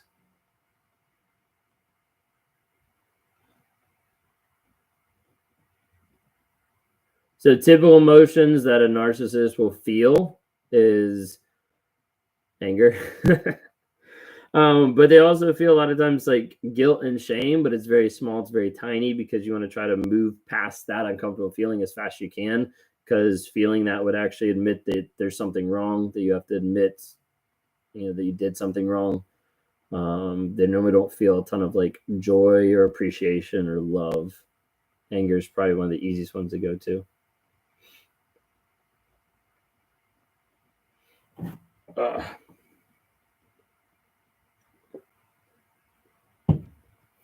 Narcs a lot of times don't feel happiness. They feel the high. They feel like the addiction. Physical support, like growing up, like hugs, kisses. I think it was there. I don't really remember that. Do you think, no, if your parents watch your lives, do I care? I know that they haven't yet. They haven't found me yet. They will one day, and I'm sure I will have that conversation. They haven't found me. I honestly thought that there was an article that came out in the New York Post and in the Sun, and it got shared a couple other places. I honestly thought they were going to see that article. And whenever we went down for Thanksgiving, like they offered to pick me up from the airport. Like I seriously thought they'd saw that article and they wanted to talk to me about it. But as far as I know, they don't know. I know they don't have a TikTok, so at least that part's safe. But everything's getting shared now on YouTube and everything else. How will the narc feel with their old supply moving on? They might feel a little jealous that they're losing control. And sometimes they won't believe it. They'll still think like, hey, they're moving on, but they still want me. They still think about me. No, I typically don't feel sympathy or empathy, especially if it's something that I've like noticed or said. So like, for instance, if I told my daughter like, hey, don't set that there, it'll fall. And then she sets it there and it falls. Like my immediate thought is like, well, it's your fault because you set it there. Like I don't have, and she starts crying or something like that. I'll be like, oh, it's your fault. Like you shouldn't have said it there. Like I told you not to. Like that's what goes through my head. So not a lot of sympathy or all. Sex or intimacy used for. So like most time, like porn addiction is just a sedation. It's just a way to be able to sedate and be able to get instant gratification. So they feel better about themselves, so they feel loved, so they feel like someone's paying attention to them, so they get off on it. But like sex or intimacy, like narcs don't have a ton of intimacy, but like sex is just that self-gratification.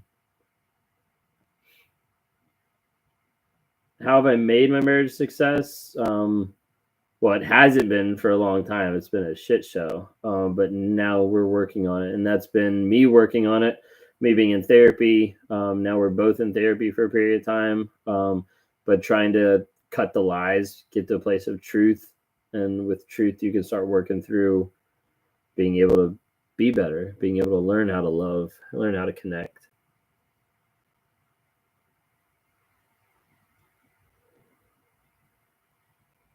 Why would a narc like to cuddle? Some validation. If the person's cuddling them, then they feel better about themselves. They feel validated. They feel they get like supply off of that. Not all narcs do that. Some do. How do narcs confront the death of a close family member? My narcs seem emotionless. Yeah, a lot of times they are. A lot of times they'll shut off emotions. They won't cry at all. That was me. I didn't do that at all with death in the family. Just kind of moved on. Did you ever feel like discarding your wife? Yes, definitely. Someone said narcs don't cuddle. Yeah, I mean, the majority of them don't. Like that doesn't fit their normal genre, but some do. As far as like maybe the, I don't know what it's called, like vulnerable, like victim. Yeah.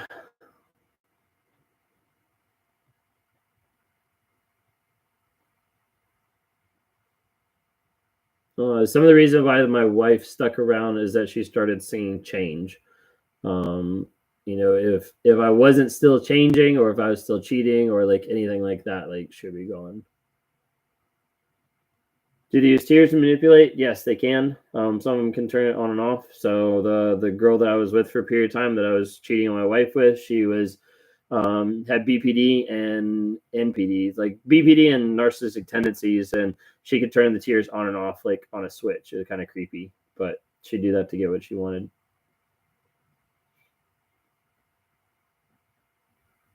Why didn't I discard my wife? Some of that goes back to my upbringing. Some of that goes back to my faith in Christianity, that like I didn't feel like I had the right to, because I was the one that hurt her. And also like I didn't have the balls to do it either. But there's a part of it that I didn't feel like I had the right to. But in my mind, as a narcissist, if she cheated on me, then my immediate like knee-jerk reaction would be like, see you, I'm gone. How did my wife process it? It's a good question for her. Come back next week on the 9th at 8:30 p.m. We'll be on here together. Do I struggle with lying? Yes. That's been a habit my entire life. And so that's one of the reasons why I'm on here, but that's also just me trying to work on myself, work on truth. But yeah, after a while, like narcissists struggle with lying and they get to the place where it's just like um, knee-jerk reaction. It's like an automatic response. It's like an automatic response. It's just a reaction. Do narcs see us as weaklings? A lot of times, because a lot of narcs see themselves as being superior to other people, and they view that everyone else is inferior or stupid. So a lot of times, narcissists will see other people as being inferior or lesser, because again, it's about their ego.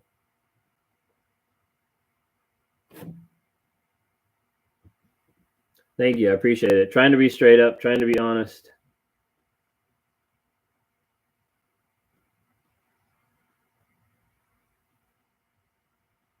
I'd consider myself a covert narcissist. Definitely covert. More overt as far as like in the workplace, but more covert in general. Are narcissists capable of being in love? Yes, once they stop loving themselves. Someone asked me, I think, in here, of do I love my wife? Yes, I do. But part of that is like redefining love and working so you feel love. Okay. The feeling not as much. Okay, the feeling not as much, but the thought process and the feeling has to change from what I've viewed love in the past. Like what I viewed love is like I love you based on how much you love me. Like I don't know what MBTI type is. I'm in the dark on that.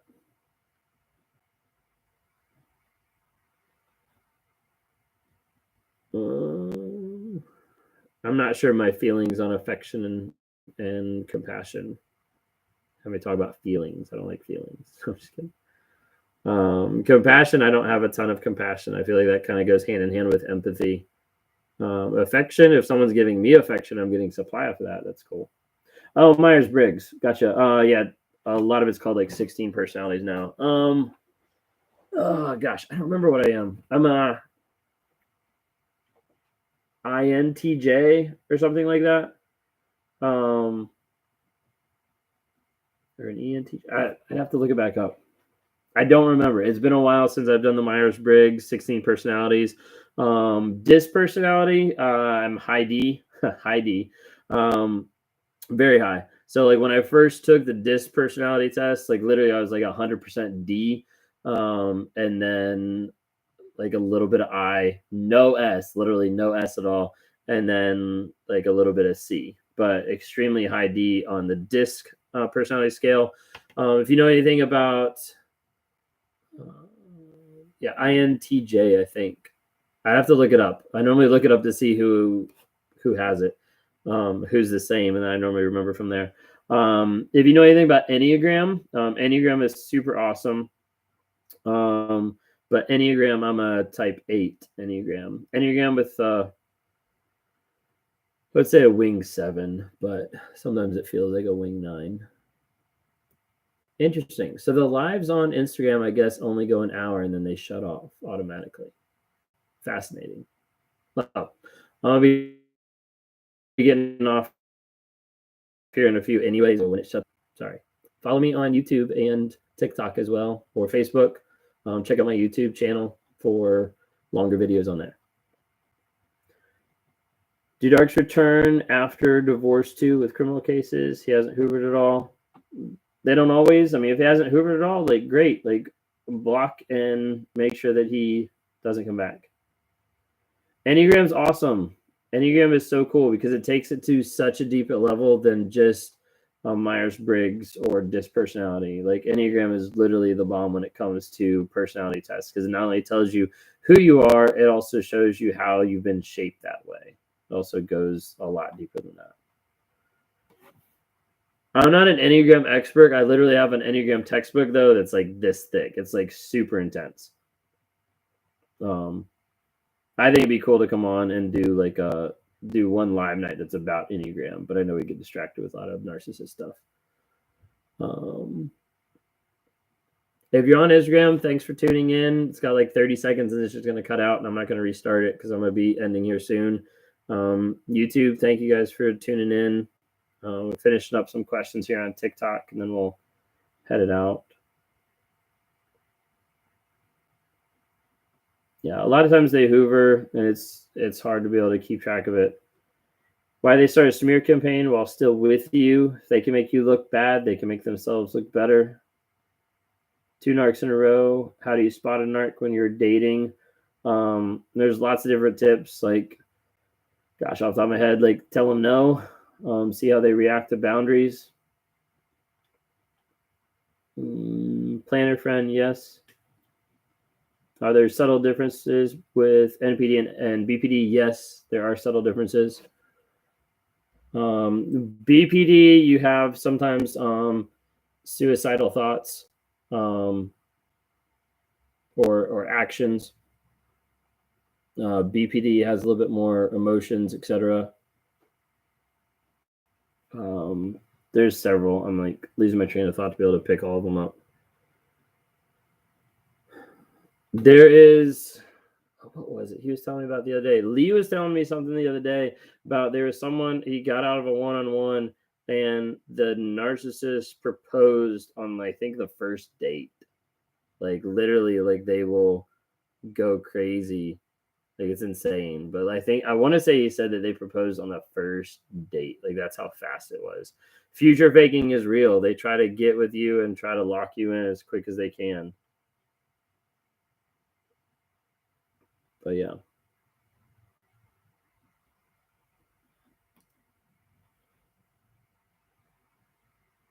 Yep. Future faking will lock you in. Narcissists still threaten to unalive themselves. How do you know the difference? We'd have to dive into it. We'd have to dive into the DSM-5 and kind of show you like what the difference is with it. So BPD, you've got a little bit more emotions. BPD is more common in women than it is men. Like it's literally more like 75% BPD is women, 75% narcissist is men, like that kind of thing. There's all different types of strains or types of narcissism, like the victim mentality, etc.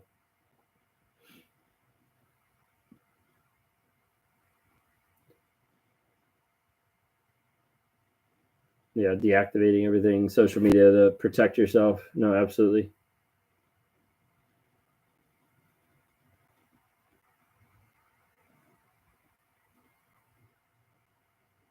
Yeah, test empathy, set boundaries.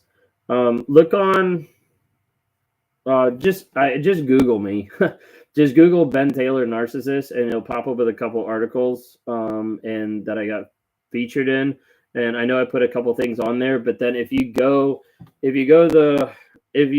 me and you click on the Sun article, I know underneath that there's also some like red flag stuff from another girl.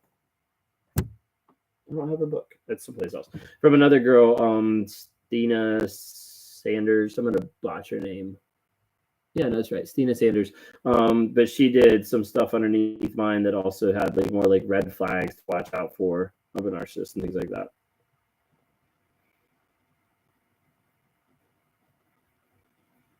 How to divorce a narcissist?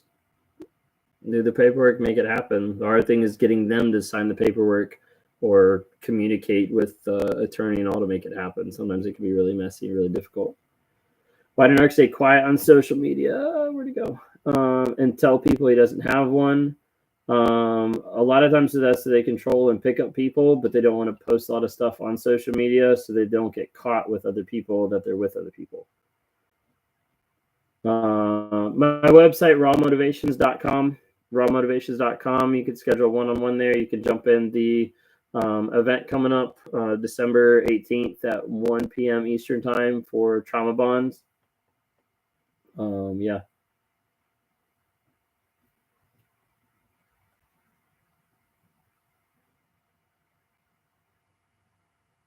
Having like a bunch of conversations here on TikTok. Been in therapy for a year, educated on healing journey, yes, which is awesome. So they can use it to their advantage, yeah. What are the questions on here? I thought I saw another one. If a narcissist cuddles, will you consider them lower on the spectrum? Let's go with yes to start off with. And then also, if they cuddle, that might mean they're getting supply. Maybe their love language is touch for some reason, and they're getting supply from that. So I wouldn't necessarily say they're low on the spectrum. On the spectrum, they could be, but I don't think that's definite. Is it normal for a narc to leave all social media after marriage? Possibly, or they might just change accounts. There's nothing normal about what a narc does. My narc is in hiding since the divorce. Is that normal? Maybe they're licking their wounds. Maybe they're trying to redo their social media, who they are, so they can find someone else.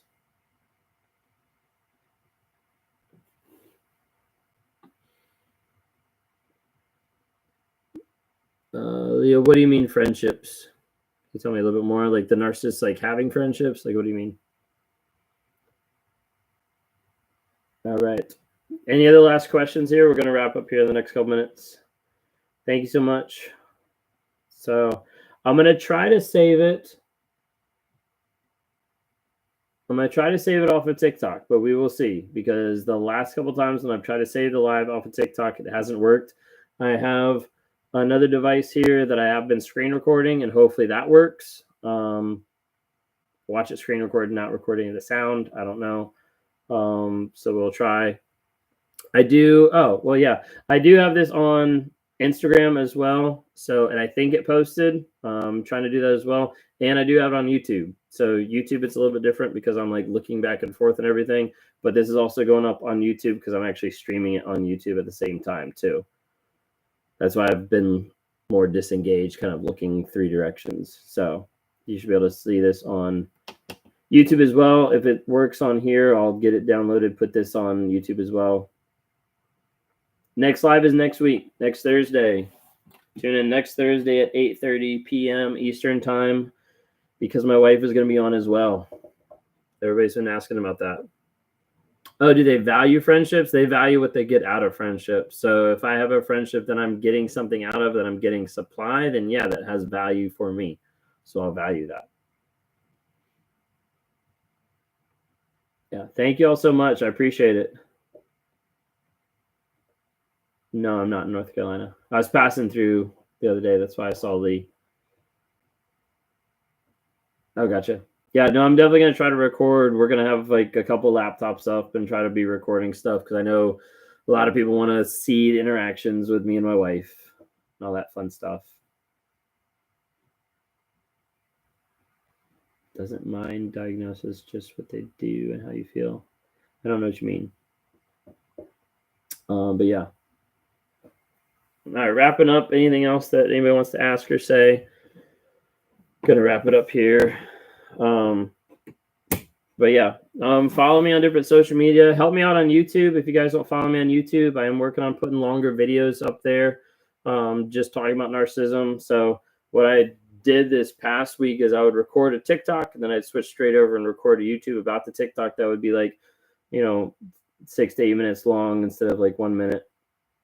No, meeting with Lee was awesome. Like, we had a ton of fun. We met. We couldn't find a good place to meet, so we met at Chick-fil-A as we were driving back. We had a good talk. Everybody was like, "Oh, I wish I could have been there." Like, I mean, we just talked. It wasn't anything like crazy. Yeah, it was just, I think the funniest thing, I wish I would have recorded it, but I think the funniest thing is we walked out of Chick-fil-A, like we're getting ready to say bye, and then we're like, we got to do a video. We got to do something. And we're both like standing there with our phones, and we're kind of like, what do we say? Like, we don't know what to talk about. I wish I would have had a video of us like standing there doing that, because it was just a funny moment. Of like, we both kind of like blanked, of like, we're both standing there and we don't know what to say or talk about. I thought that was funny, and I thought it was kind of cool. But yeah, no, we had a good time. We had a good time. It was fun. Yeah, most narcs won't talk about narcissism because they don't want to admit it. A little bit at home. I'm glad I'm out of that environment. I'm glad I'm out of that area. So Chick-fil-A was great for a period of time, but it fed me with narcissism, and there's a lot of fake people in Chick-fil-A. A lot of fake people. A lot of narcissists in Chick-fil-A.